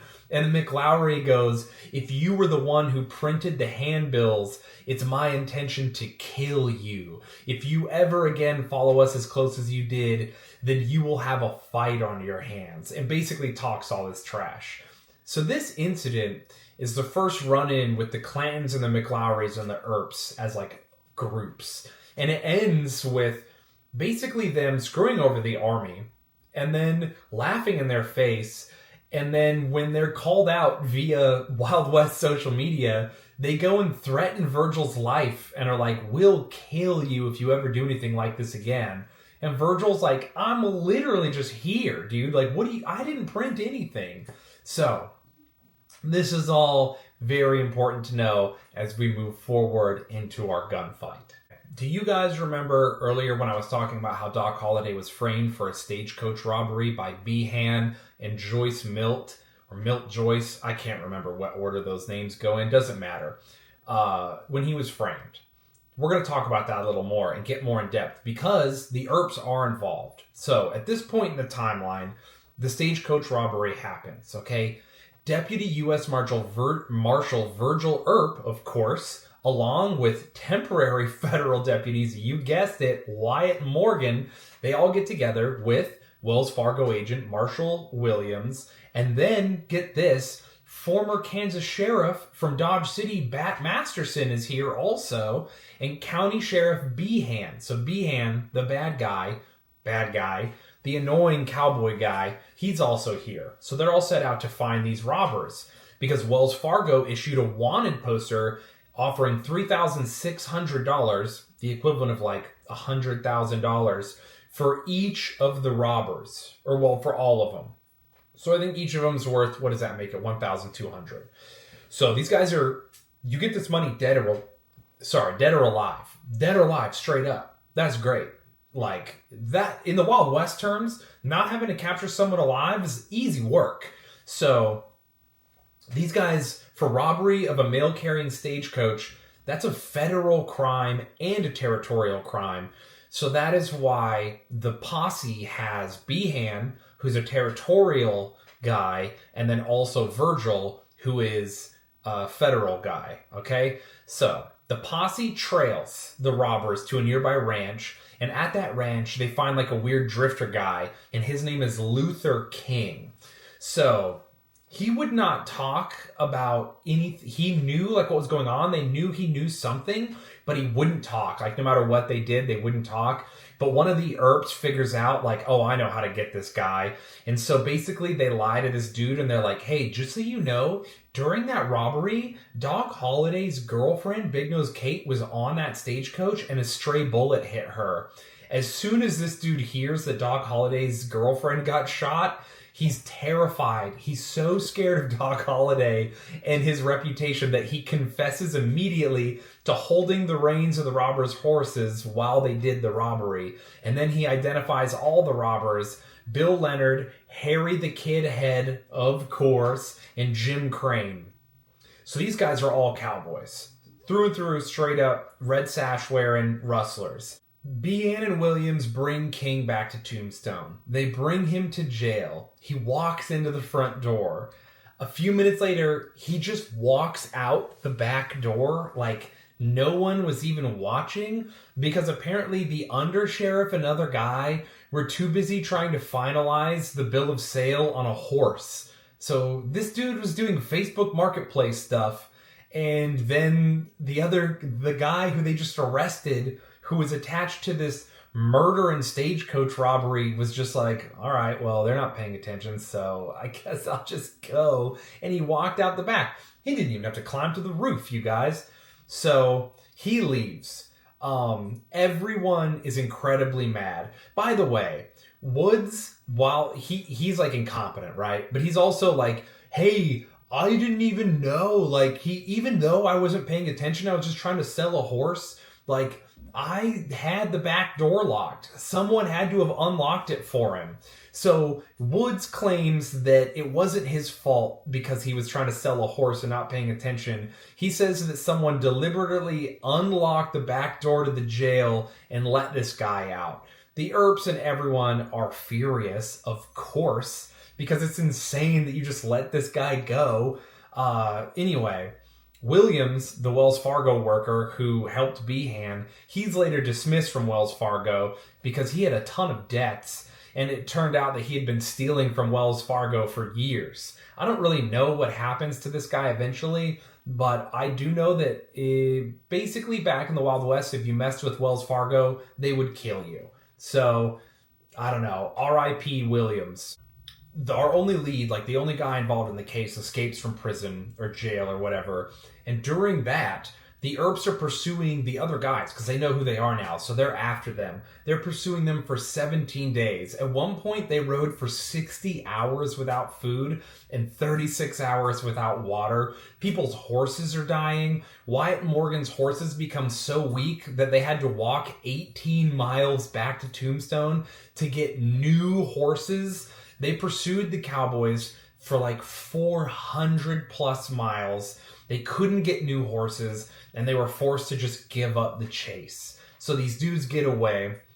Wyatt and Morgan and everyone, they get back to Tombstone after like literally like this harrowing, wild adventure where they've been like starving and almost dying of thirst and running their horses to death and doing everything they can to capture these murderous thieves. They get back to Tombstone on April 1st.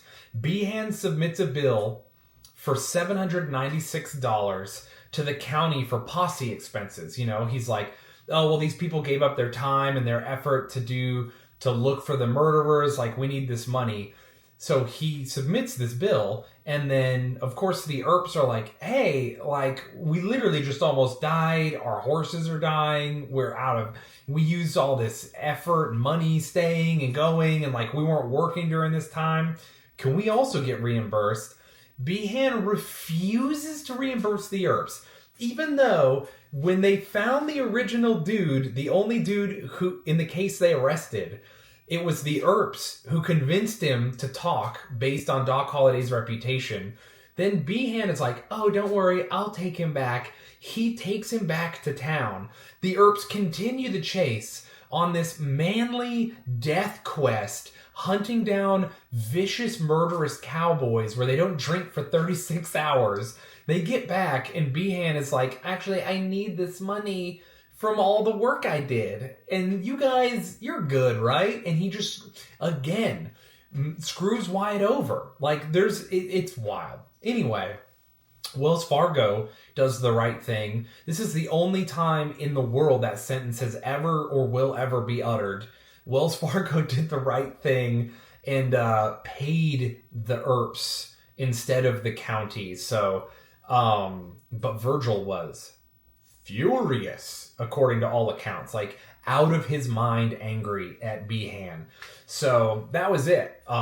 Then that causes obviously a lot more friction between federal law enforcement and Behan and the Earps and everything else. Wyatt got screwed over by Behan, and he wasn't allowed to be undersheriff, right? And that sucks. But there's another election coming up, so Wyatt's like, okay, I can beat him in this next election. So he thinks, what's going to help me win the election? What if I catch the murderers from the stagecoach robbery that we couldn't get earlier? So he's like, okay, I'm going to try and do that. So he offers all the Wells Fargo reward money to Ike Clanton and offers him to even pay him more. So he's like, I'll give you all the reward money. I'll do all the work. You just tell me where they are so I can go get them. And I'll pay you extra. Because in his mind, this is an investment. He catches the murderers. People are going to vote for him to be sheriff. Ike Clanton is the worst guy. One of the most annoying, meanest, drunkest, loudest cowboys. But he knows everything. So basically Wyatt's like, listen, I know we hate each other and stuff, but you want to make all this money? I'm not going to tell anybody. Just help me out. Help me out and I'll help you out. Ike Clanton is kind of down. He's like, you know what? I think I'm going to do it, Let's talk more later. But the plan is foiled. After they're going to meet up and talk and basically shake hands and make it real, the two guys who were in the robbery are killed in unrelated different incidents. So like the Wild West just does Wild West stuff and justices itself. And they get shot and die. So now there's no need to catch the murderers because they've been murdered themselves, because we live in the Wild West and that just happens. So that goes down, right? He tries to ask Ike to help, offer him all this money. Ike is into it. Ike says, let's meet up and we'll do it for sure. It turns out those two guys died. The deal is off. So Wyatt's going about his life like living normally. At this point, Ike begins to kind of go crazy, and he's terrified that Wyatt is going to tell people that he's a snitch. And Ike is like, please don't, he doesn't want to be a snitch. No one wants to be a snitch. I get it. So that's going to affect his standing with the Cowboys, though. If they find out that he even talked to Wyatt about this, it's big time trouble for him. So undercover Wells Fargo company agent M. Williams suspected a deal and said something to Ike, who was fearful that the other Cowboys might learn of his double cross. Like, this Wells Fargo agent was like, hey, were you gonna help Wyatt catch these guys? It makes Ike so scared, He's freaking out. He's scared the other Cowboys are gonna learn of his double cross. And so now at this point, he's like, how do I solve this? Do I go up to Wyatt and explain to him my situation, try to make peace with him, make life easier for him so that he'll make life easier for me? No. I know what I'll do. I'm going to threaten Wyatt and Doc Holliday's lives. So that's what he does. Basically, oh, by the way, Doc Holliday knows about the deal too, because Doc Holliday is the most highly educated person in this town, and he just figured it out from not being stupid. So he's so like, Ike is insanely crazy angry right now, and he's telling people, I'm going to kill you if you tell anyone. And basically the fallout over the Cowboys' attempt to implicate Holliday and the Earps in the robbery, along with Behan's involvement in King, the only person arrested in that case's escape, was the beginning of just feelings between the Earps and the Cowboys that were going to create violence no matter what. Ike is out of his mind, doesn't want to be a snitch. Too many people know. Behan has betrayed Earp not once but twice, stolen money and a job from him. It's all too much. And what more could be happening? What more could be happening than all the betrayal and the violence? A love triangle. That's right, everybody. On top of everything going on top of all of this, Wyatt Earp and Sheriff Behan are attracted to the same person, Josephine Marcus. So, listen, Wyatt Earp lived with Maddie Baylock, who was listed as his common-law wife in the 1880 census, but apparently, according to everyone, their relationship basically dissolved after they moved to Tombstone. She had a growing addiction to the opiate laudanum, which basically people were drinking for headaches and stuff, and it's like, it's not great. And so basically Earp remains with her until he leaves Tombstone in 1882, but like, you don't really hear about her. No one talks about them as a couple. There are no contemporary Tombstone records that indicate a relationship between Earp and Josephine during this time, but they were doing a thing. And also, they were around each other in the same place. They certainly knew each other. Behan and Earp had offices above the Crystal Palace Saloon, which is where she hung out and was all the time. So there's like a love triangle thing happening. And by the way, a lot of you might be like, well, how would you know there's a love triangle thing happening if there's no reported incidences of Earp being with her during this time? Well, soon after this, when the events of the gunfight happen and then it's all resolved, Earp and her end up together. So during this time, she is dating Sheriff Behan, though. So there's this tension here with this woman and this whole situation. So it's just, of course, there's like violence, betrayal, money, gangs, the law, and all stuff. And then you gotta add a lady. You gotta do it. You know, it makes for perfect drama. Come on. On June 28th, 1881, Virgil Earp was appointed by Tombstone Mayor as the permanent Tombstone City Marshal. He was to enforce all town ordinances. This includes the city's ban on carrying a deadly weapon, which will be the linchpin of this gunfight. Now, at the time, there's a guy named John J. Gosper, the Secretary of State of the Arizona Territory, and acting governor, because remember, the other dude just bailed out and left. He was just gone. He won and then abandoned his post. He interviews Sheriff Behan and Virgil Earp at the time, and he talked to them about the cowboy problem, what was going on in Tombstone. Behan and Earp blamed each other for failing to bring the Cowboys under control. And so in a report to Washington, D.C. in September 1881, Gosper expresses his dismay with both lawmen. I will read you that now, okay? This is the official account. This is real. The cowboy element, at times, very fully predominates, and the officers of the law are either unable or unwilling to control this class of outlaws, sometimes being governed by fear, at other times by a hope of reward. At Tombstone, the county seat of Cochise County, I conferred with the sheriff upon the subject of breaking up these bands of outlaws, and I am sorry to say he gave me but little hope of being able in his department to cope with the power of the Cowboys. He represented to me that the deputy U.S. Marshal, resident of Tombstone, and the city marshal for the same seemed unwilling to heartily cooperate with him in capturing and bringing justice to these outlaws. In conversation with Deputy U.S. Marshal Mr. Earp, I found precisely the same spirit of complaint existing against Mr. Behan and his deputies.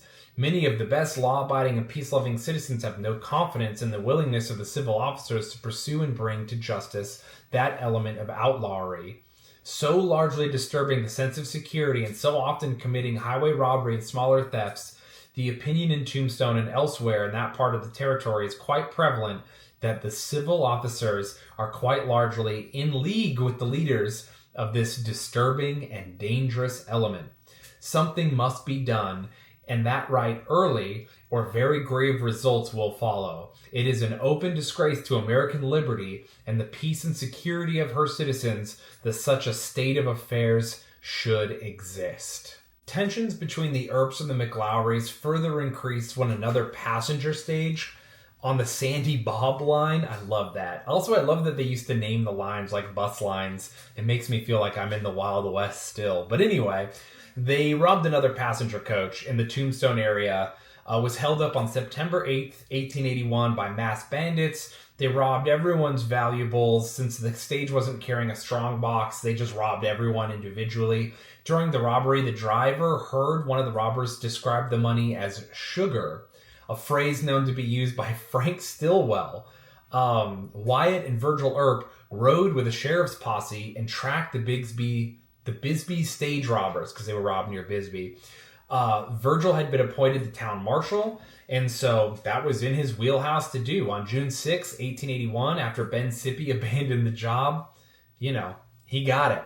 So Virgil at the same time continued to hold the position of deputy U.S. Marshal, and it was in this federal capacity that he continued to chase robbers of stagecoaches outside of Tombstone city limits. So this is his only way to fight the Cowboys, really.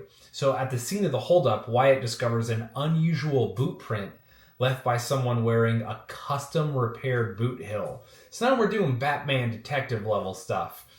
The Earps checked a shoe repair shop in Bisbee known to provide widened boot heels and were able to link the boot print to Stillwell. So they had the fact that he called it sugar, and then they found his boot print, which is sick. This is some straight up Batman level detective stuff. I love it.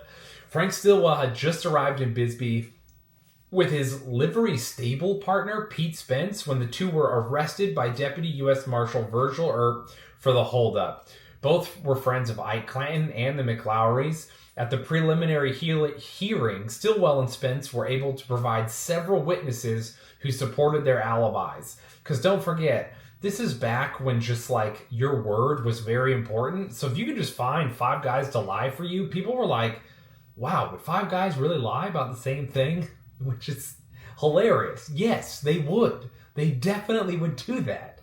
Judge Spicer drops the charges for insufficient evidence, just as he did for Doc Holliday, and they were released on bail. Spence and Stillwell were rearrested October 13th by Marshal Virgil Earp for the Bisbee robbery on a new federal charge. So he's going after him. He is not giving up. Of interfering with a mail carrier. Apparently, they were harassing the mail. Newspapers, however, reported that they had been arrested for a different stage robbery, so it's kind of confusing. Doesn't really matter either way, because the Ikes and the other Cowboys, Ike Clanton and the other Cowboys, they believe that they were just being harassed, basically. They were just like, you just keep arresting us because you want to harass us. You don't actually care if we do crimes. You're illegally prosecuting us is what they would accuse them of, which is hilarious. You guys are doing crimes every day, all the time. It's literally your whole deal. So basically they tell the Earps at this point, you're coming after us unfairly. You can expect retaliation. So while Virgil and Wyatt were in Tucson for the federal hearing charges against Spence and Stillwell, Frank McLaury confronts Morgan Earp, the sweetest of the Earp brothers, and he tells them the McLaurys are going to kill the Earps if they try to arrest Spence Stillwell or any of the McLaurys again. So the Tombstone epitaph reported that since the arrest of Spence and Stillwell, veiled threats are being made that the friends of the accused will get the Earps. Which is wild that even back in the Wild West times, they were doing like, essentially just rumors, but the rumors were like, dude, they might kill you. It's so crazy. You're reading the newspaper and you're like, this other family says they might kill my family. That's interesting. Like, I don't know. What a wild time. So everything's bad. Everyone hates each other and things just keep getting worse. At one point, after all this goes down and everyone's furious, Ike tells Wyatt that Doc Holliday told him he knew of Ike's meetings with Wyatt about providing information on his friends and snitching. And at this point, he accuses Earp of telling Holliday all these conversations. Like, how would Holliday know this? You told him you're snitching on me about snitching. Earp is like, dude, I didn't say anything. Like, chill out. Firstly, I don't even know if what you're saying is true. Secondly, if Doc Holliday knows, I'm not the one who told him. He just knows from being smart. The guy speaks Greek and Latin. I don't know what you want from me. Also, you're being crazy right now. Chill out. We'll just get Doc Holliday back here and we'll just sort it out, the 3 of us. No one needs to be as wild as you're being because, again, Ike is an insane person. So, Earp tells him, I didn't tell Doc Holliday anything. Chill out. A month later, the weekend before the shootout happens at the OK Corral, Morgan Earp, again, the sweetest of the Earp brothers, he's concerned that things are just getting too crazy. He asks Doc Holliday, please come back to Tombstone, because Doc Holliday, at this point, he was in Tucson at a fiesta celebration, gambling, living it up, probably shooting people, who knows. Doc Holliday's a wild guy. And also, keep in mind, during all of this, Doc Holliday has infinite money and a deadly disease that will kill him literally any day. Any day he could die. He has tuberculosis in the Wild West and infinite money, and he chooses with his time to just hang out with his friends, gunfight, and gamble. So, just hilarious that he's like, no, I'm going to keep living this life. This is what I'm up to. So, he's doing fiesta stuff. He gets the message from Morgan. Of course, he's like, the Earps are my best friends. I love these guys. He heads back, right? Doc Holliday comes back from Tombstone. And then Wyatt, of course, asks Holliday about Ike's whole thing. Holliday's like, I didn't say that. Ike is out of his mind. Near midnight, the night before the gunfight, Holliday sees Clanton at the Alhambra Saloon and confronts him and is like, yo, you lied about the conversation I had between me and you. I didn't say anything you say, because here's what happened. Ike just thinks Holliday knows. Holliday does know, but Holliday never told Ike he knew. Ike was telling Wyatt Holliday told him because he wanted Wyatt to admit that he told Holliday. He's trying to play some like girlfriend level mind game trick to try and catch him in a lie because he's so paranoid. And now because he's doing this, Ike has just created an even worse situation for himself because now Doc Holliday is confronting him to his face, which, if you know anything from this story and the amount of people Doc Holliday keeps shooting, you don't want Doc Holliday to be confronting you to your face. So they get into a heated argument. Wyatt Earp, who at the time is not wearing a badge, is like, Morgan, I'm not wearing a badge. Please go intervene and stop these two idiots. So Morgan basically takes Holliday out into the street so that he doesn't kill Ike. Ike, who has been drinking a lot, follows them out onto the street. Don't do that. Don't follow Doc Holliday out onto the street. At this point, Virgil shows up. Virgil Earp shows up like a couple minutes later, and basically he's like, Holliday, I'm going to arrest you and Clanton if you guys don't stop fighting, which is great. Virgil's the GOAT. What a cool guy. He's the law. He shows up and he tries to save his friend in the smartest way possible by just trying to lay down the law, you know. Wyatt Earp walks over to the Oriental Saloon at that point. Ike follows him. They talk again. Ike is talking to Wyatt, being like, I'm going to confront Holliday in the morning. I'll kill him in the morning. Ike is insane, right? He's drunk. He's just crazy right now. Ike tells Earp that the fighting talk had been going on for a long time and that he intended to put an end to it. Ike tells Earp, you know, obviously I have no recording of this, but this is what the quote is. I will be ready for you in the morning. To which Wyatt replies to him, go home because there's no money in it. Basically, he's like, I'm not going to fight you. There's no money in this. Just go home. I don't care. Which is so baller. What a sick line for someone to be like, I'm going to kill you, and be like, go home and sleep it off. There's no money in killing you back. So that's pretty crazy. Ike sits down near Wyatt, puts his revolver out so Wyatt can seize it, and says, you must not think I won't be after you in the morning. At this point, Virgil just goes to a different saloon across the street because they're just like, you're all talk, you're being ridiculous, no one cares about you, Ike. Holliday has that confrontation with Ike. Morgan brings him out into the street. Ike follows him. Virgil breaks it up. Wyatt walks with Holliday after talking to Ike some more and takes him back to his room, gets him into bed, tucks him in like a good friend, and leaves him.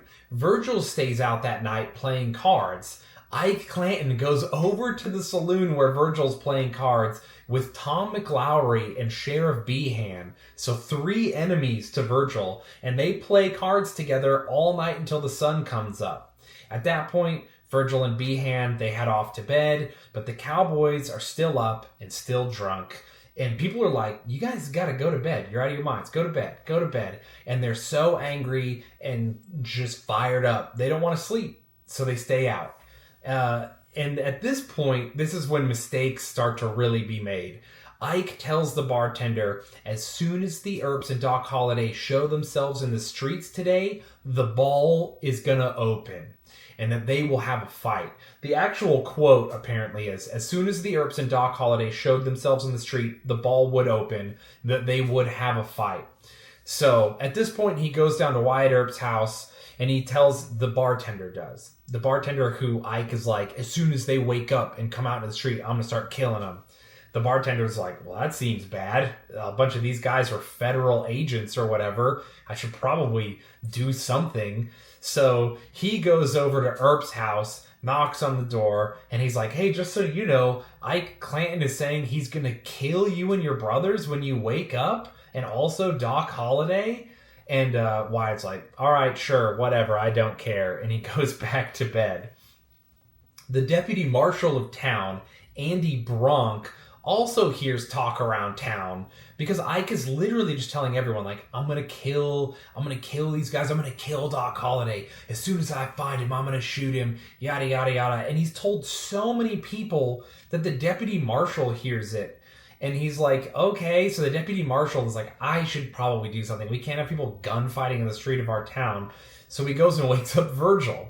He tells Virgil Earp, hey, just so you know, Ike is saying the Cowboys are going to kill you when you wake up. And Virgil's like, cool, bro. And he just goes back to bed. So at this point, Wyatt and Virgil have both heard about death threats, and they're like, yeah, whatever. And they just go back to sleep.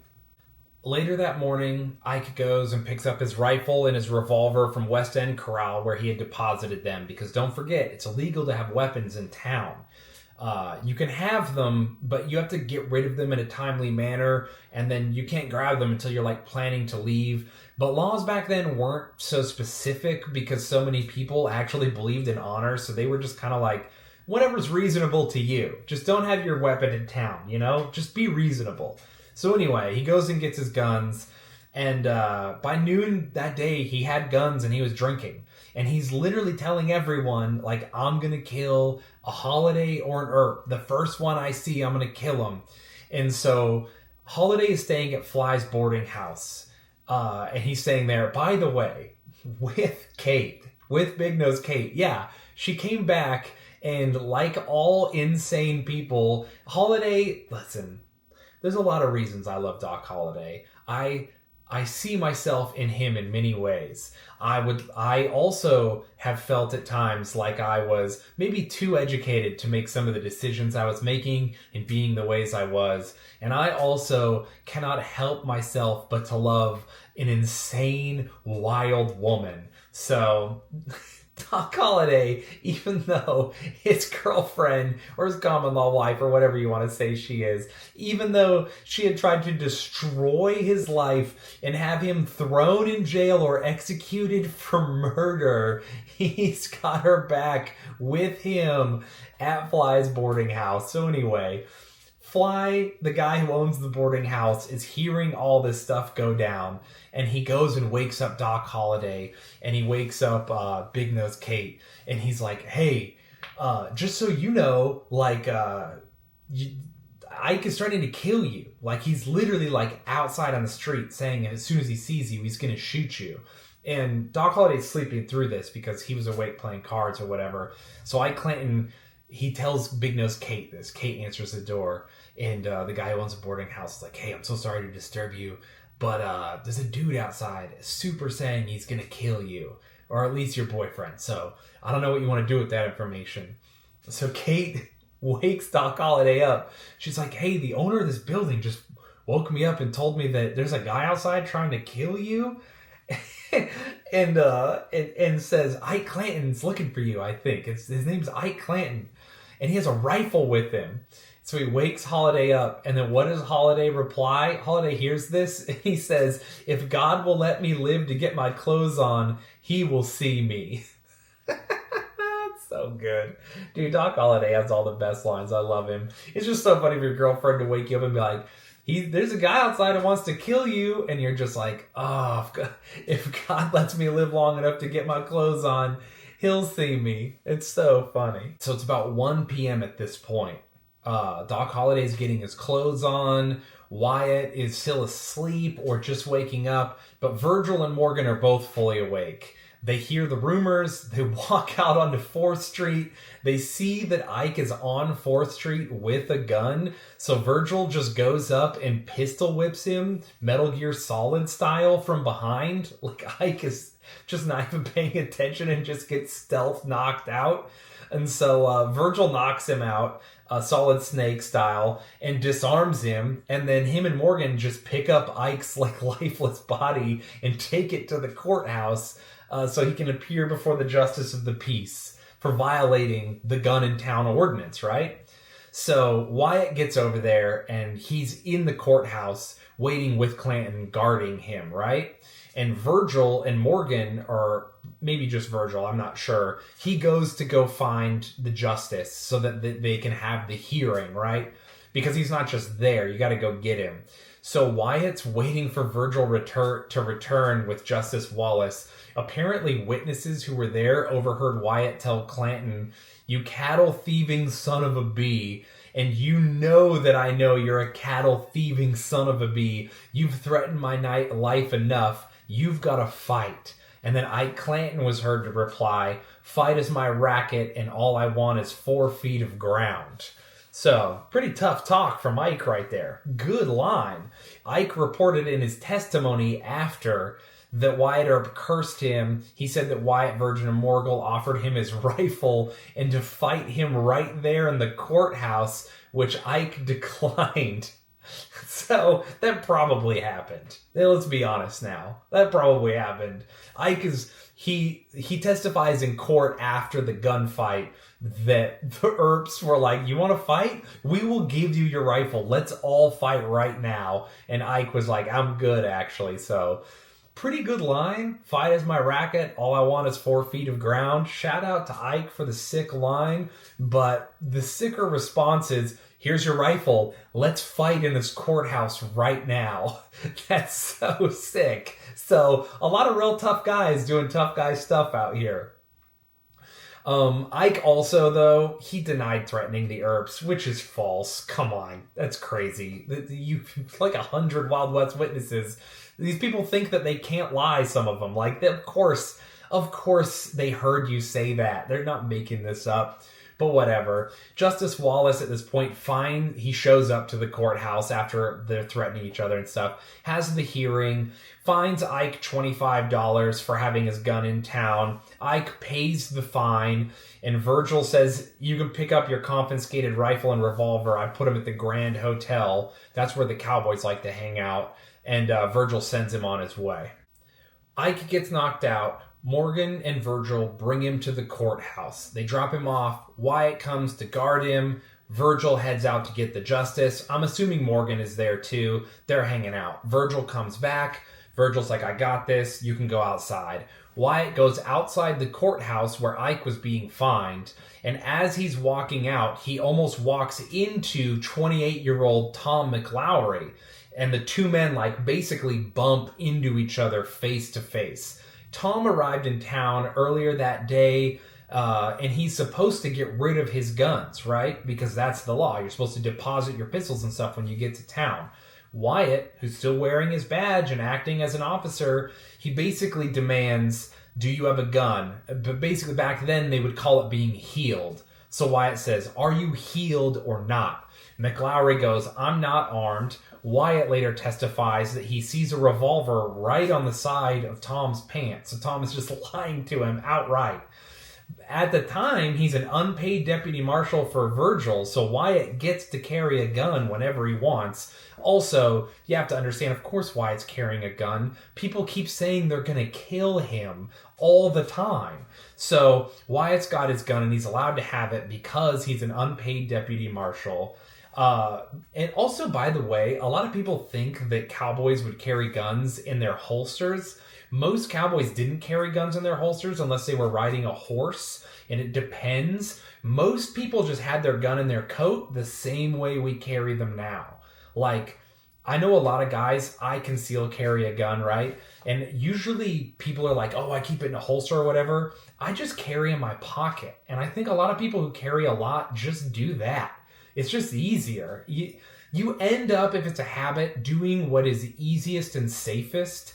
And if you have a smaller gun, anyway, it doesn't matter. So he just got his gun. He would have it in his pocket, and then they would take their coat pockets and they would line them with leather. So as you draw the gun, it can't catch on anything in your coat pocket. So this is a weird Wild West fact time right now, but basically what I'm saying is, unfortunately, most guys didn't have cool guns in holsters. Tom McLaury did at the time, but Wyatt probably just had his gun in his coat pocket, and he would draw his gun out of his coat pocket. So at this point, witnesses say that Wyatt pulls his revolver out of his coat pocket and then just bashes Tom in the face with it. So here's what happens. Wyatt walks out. He bumps into Tom. He's like, "Do you have a gun?" Tom is like, no. And he looks down and sees a gun. And instead of arguing with him, Wyatt's like, nah. He pulls his gun out and just smashes him in the face and leaves. Tom just falls backwards onto the street and just starts bleeding profusely out of his face because he was smashed with a big, heavy gun. So it's early afternoon.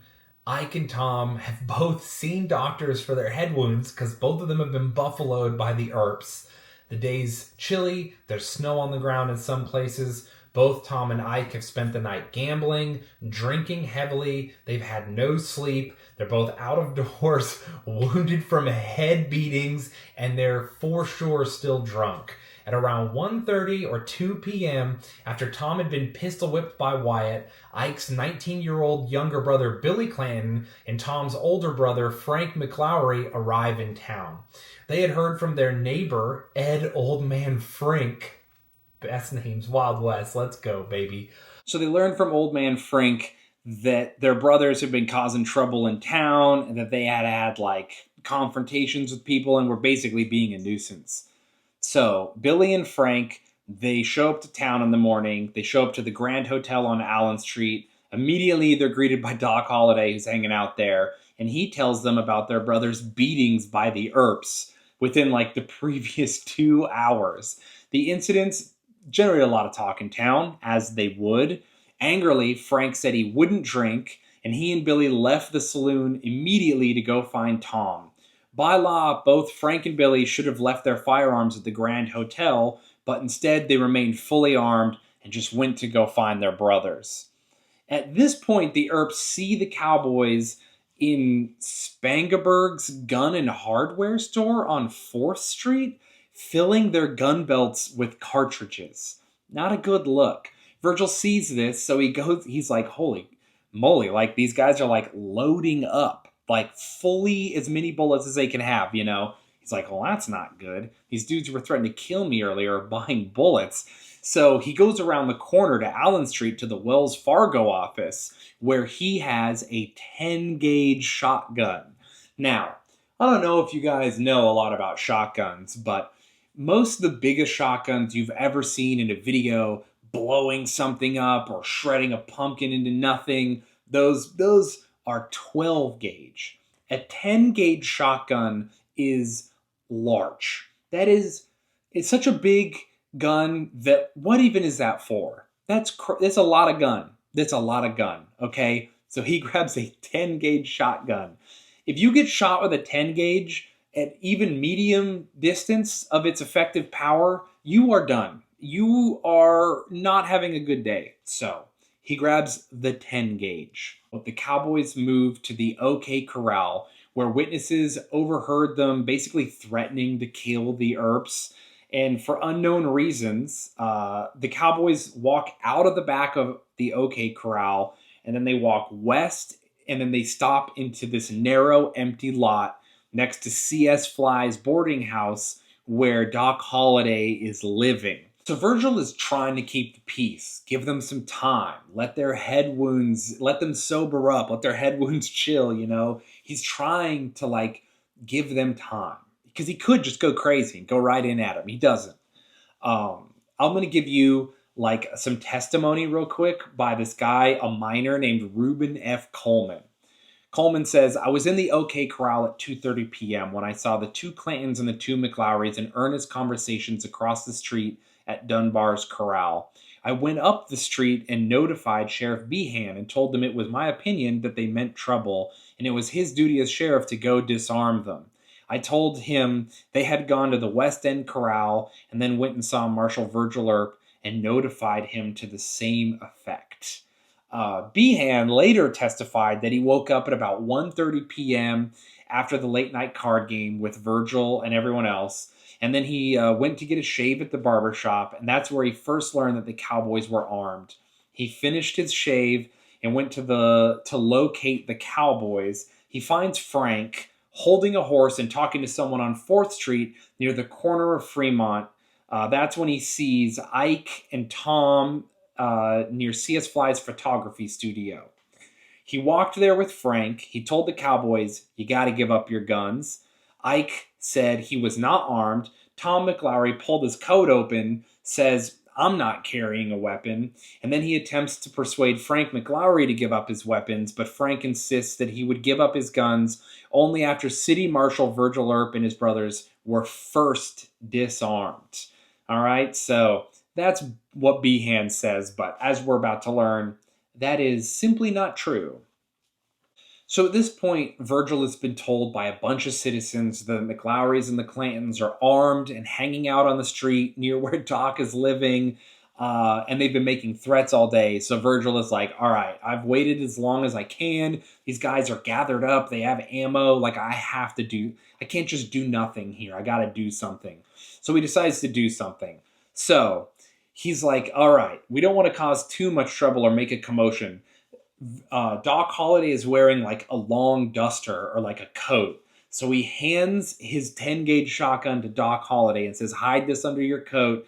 Doc Holliday trades in the shotgun for Doc Holliday's walking stick or his cane. So Virgil takes his cane. As they're walking to where the Cowboys are just kind of hanging out, they run into Sheriff Behan, right? Doc Holliday has the gun under the coat. Virgil's walking with his stick. They run into Behan. Wyatt said Behan told him and Morgan, I disarmed them. I disarmed the Cowboys. Don't even worry about it. They're disarmed.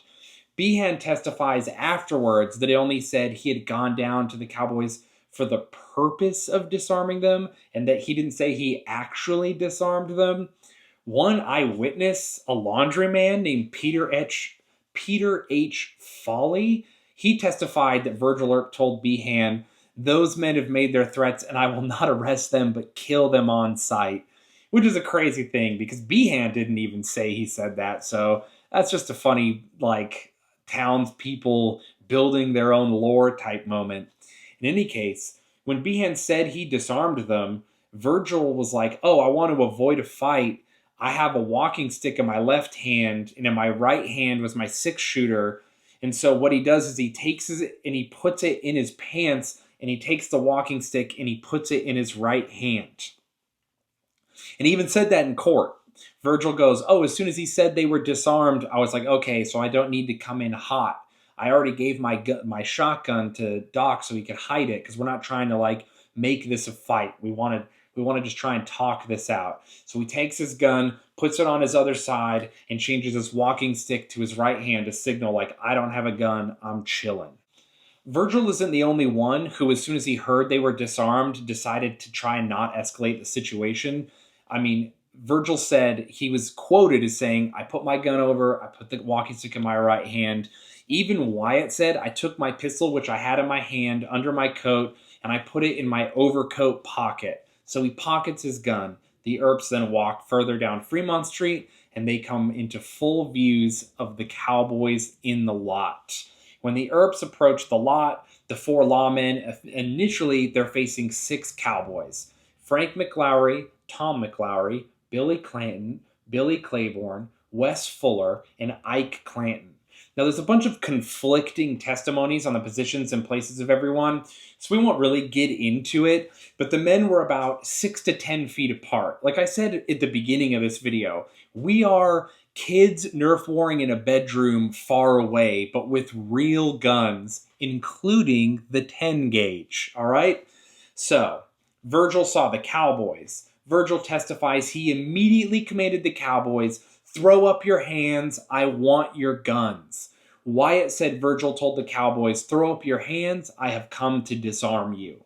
Virgil and Wyatt both testified they saw Frank McLaury and Billy Clanton draw and cock their single-shot revolvers. Virgil yelled, hold, I don't mean that, or hold, I don't want that. Virgil Earp reported afterwards, 2 shots went off right together. Billy Clanton was one of them. Wyatt testified, Billy Clanton leveled his pistol at me, but I did not aim at him. I knew that Frank McLaury had the reputation of being a good shot and a dangerous man, and I aimed at Frank McLaury, he said. So Wyatt said, basically, Billy draws, points at Wyatt. Wyatt sees that. Wyatt immediately goes to the even more dangerous threat, points at him. The first shots were fired by Billy Clanton and Wyatt Earp. He shooting at me and I shooting at Frank McLaury. This is Wyatt's testimony. Clanton missed, but Earp shot Frank McLaury in the stomach with the first shot. So basically 2 simultaneous shots. Billy misses, Frank gets shot. General firing immediately breaks out. Virgil and Wyatt thought Tom was armed when the shooting started. The horse that Tom McLaury held jumped to one side. Wyatt said he also saw Tom throw his right hand to his hip. Virgil said Tom then followed the horse's movement behind it and fired over the horse's back. So, to paint a picture of the gunfight so far, they show up. They don't have their guns out. No cowboy can see an Earp gun. The Earps say, "We came here to disarm you." The Cowboys draw. Virgil says, "Hold up, I don't want that." Immediately, Wyatt draws his gun. They fire 2 shots simultaneously. Wyatt shoots Frank McLaury in the stomach. Billy shoots and misses Wyatt. There is Tom McLaury, goes behind his horse, pulls out his gun, and starts firing over the horse at the Earps and Doc Holliday. While Tom is firing over his horse at everyone, Doc Holliday steps around Tom McLaury's horse and says, "Guess what I have? It's a 10-gauge shotgun." And he shoots him with both barrels in the chest. Weird fact, but when I was a kid, everyone knew a lot about this gunfight, and we used to play this scenario all the time and pretend to be cowboys and lawmen. And it was lore, according to all my friends and family and anyone whoever I talked to about this, that Doc Holliday used one of the 10-gauge barrels and shot the horse, and it just killed the horse instantly, revealing Tom with no cover, and then Doc gave him the other barrel. But according to everything I've read, it's pretty common knowledge that Doc Holliday just sidestepped the horse and then just gives him both barrels in the chest. So a witness said they saw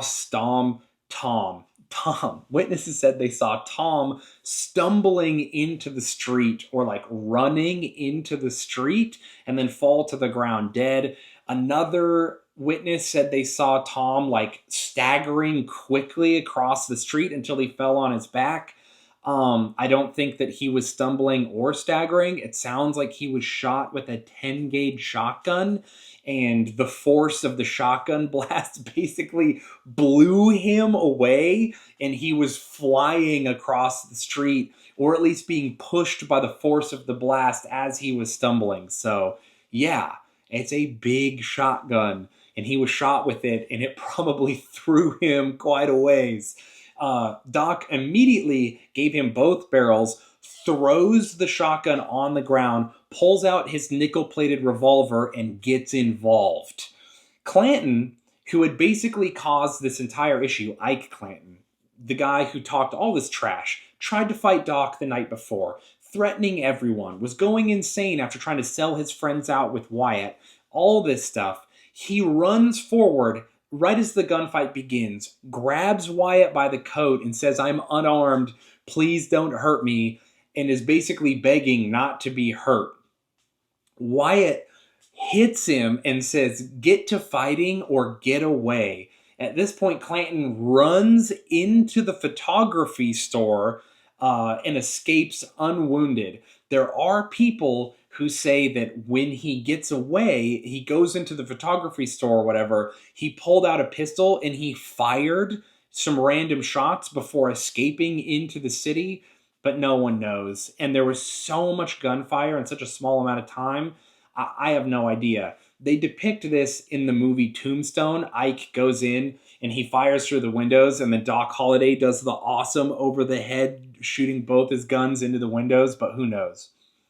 So I like to believe that Ike was clearly a coward and a terrible person, and got his brothers killed and his friends. So I don't know if he even had the courage to fire some parting shots before he ran away, but that's what people say. So Ike apparently was either unarmed or not, but he chose not to fight. Billy Claiborne was for sure unarmed. He and the cowboy Wes Fuller, who had been at the rear of the lot, and don't forget, Billy Claiborne is the one who had actually won a fight, an actual drawdown gunfight earlier that month.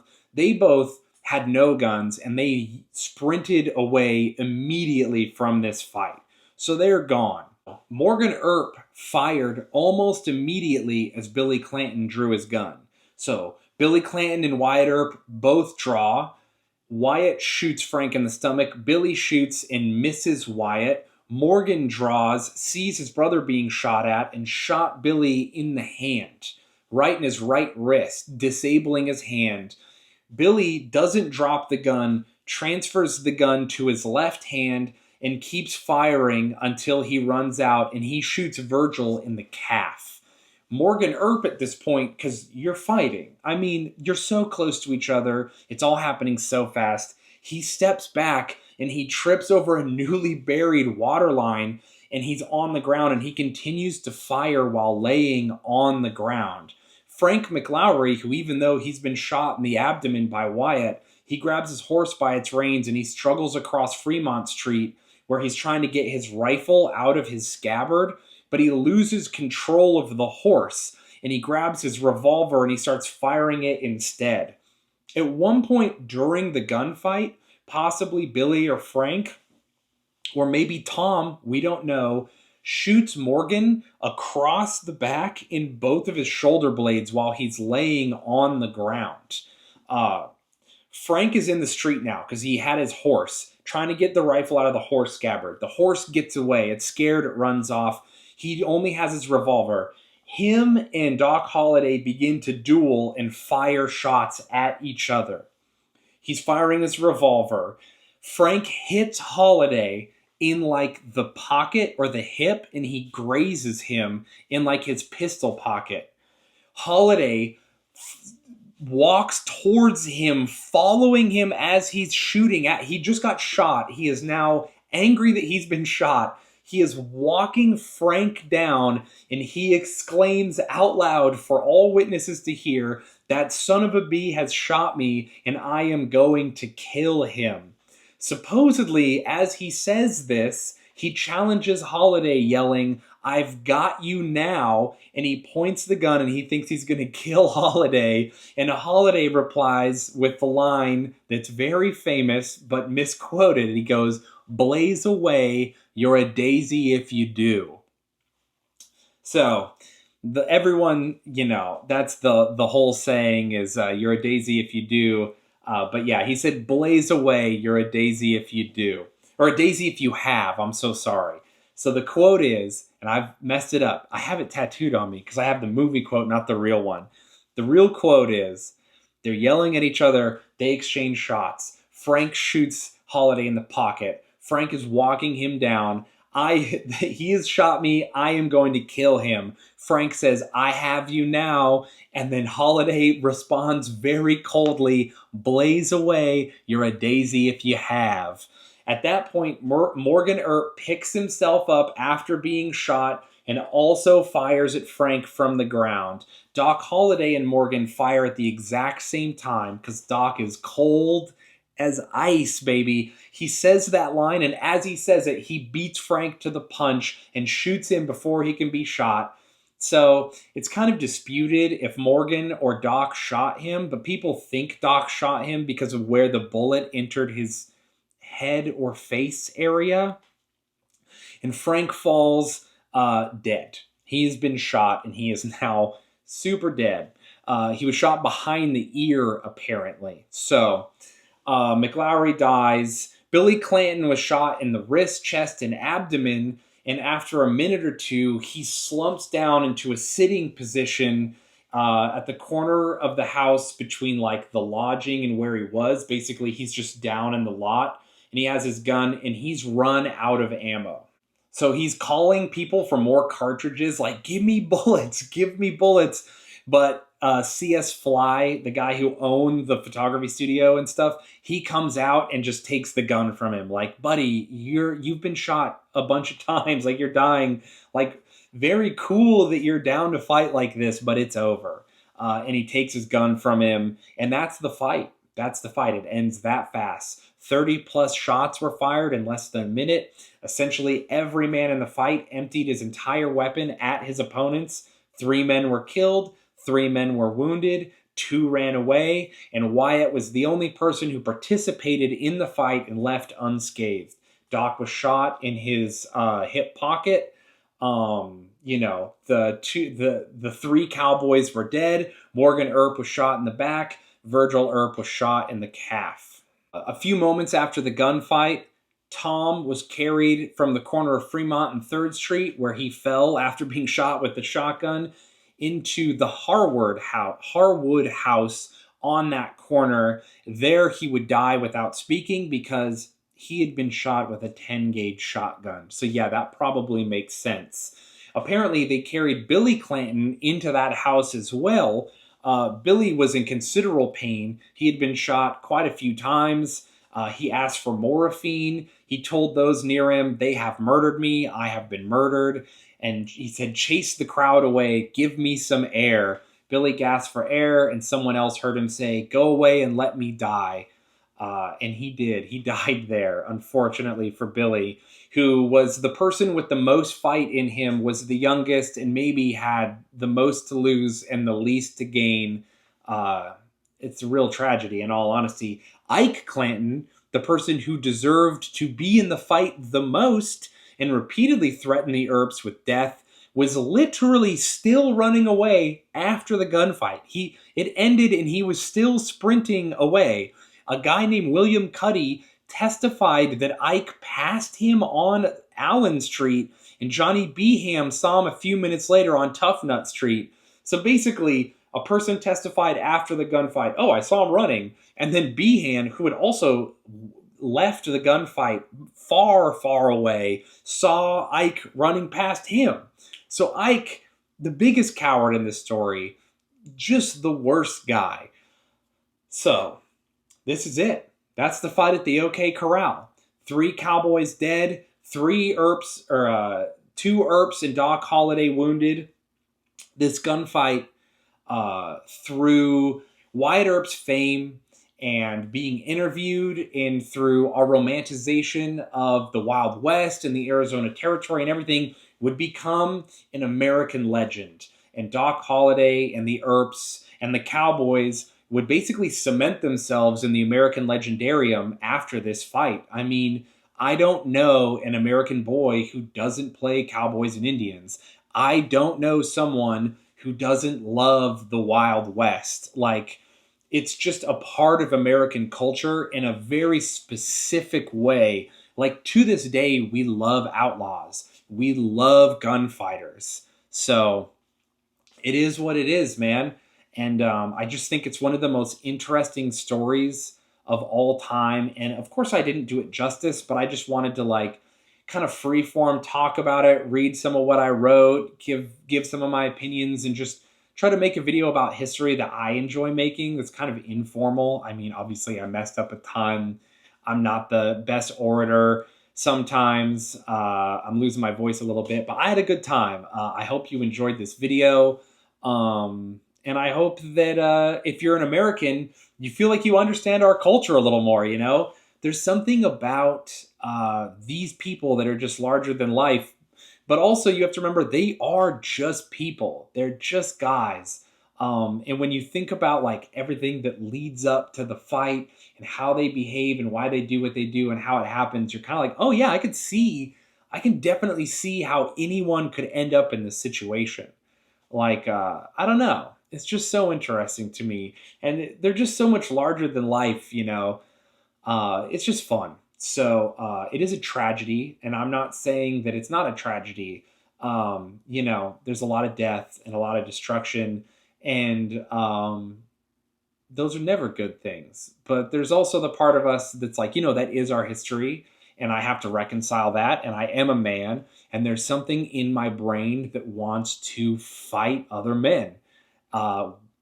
And I'm not going to pretend that isn't there, and I'm going to enjoy it, and I'm going to enjoy my little history stories of my gunfights and my wars, and I hope to tell you guys more about battles that I think are interesting, historical figures I think are crazy, inventions I think are cool, secret missions, and even more cowboys. Who knows? But I hope you enjoyed that.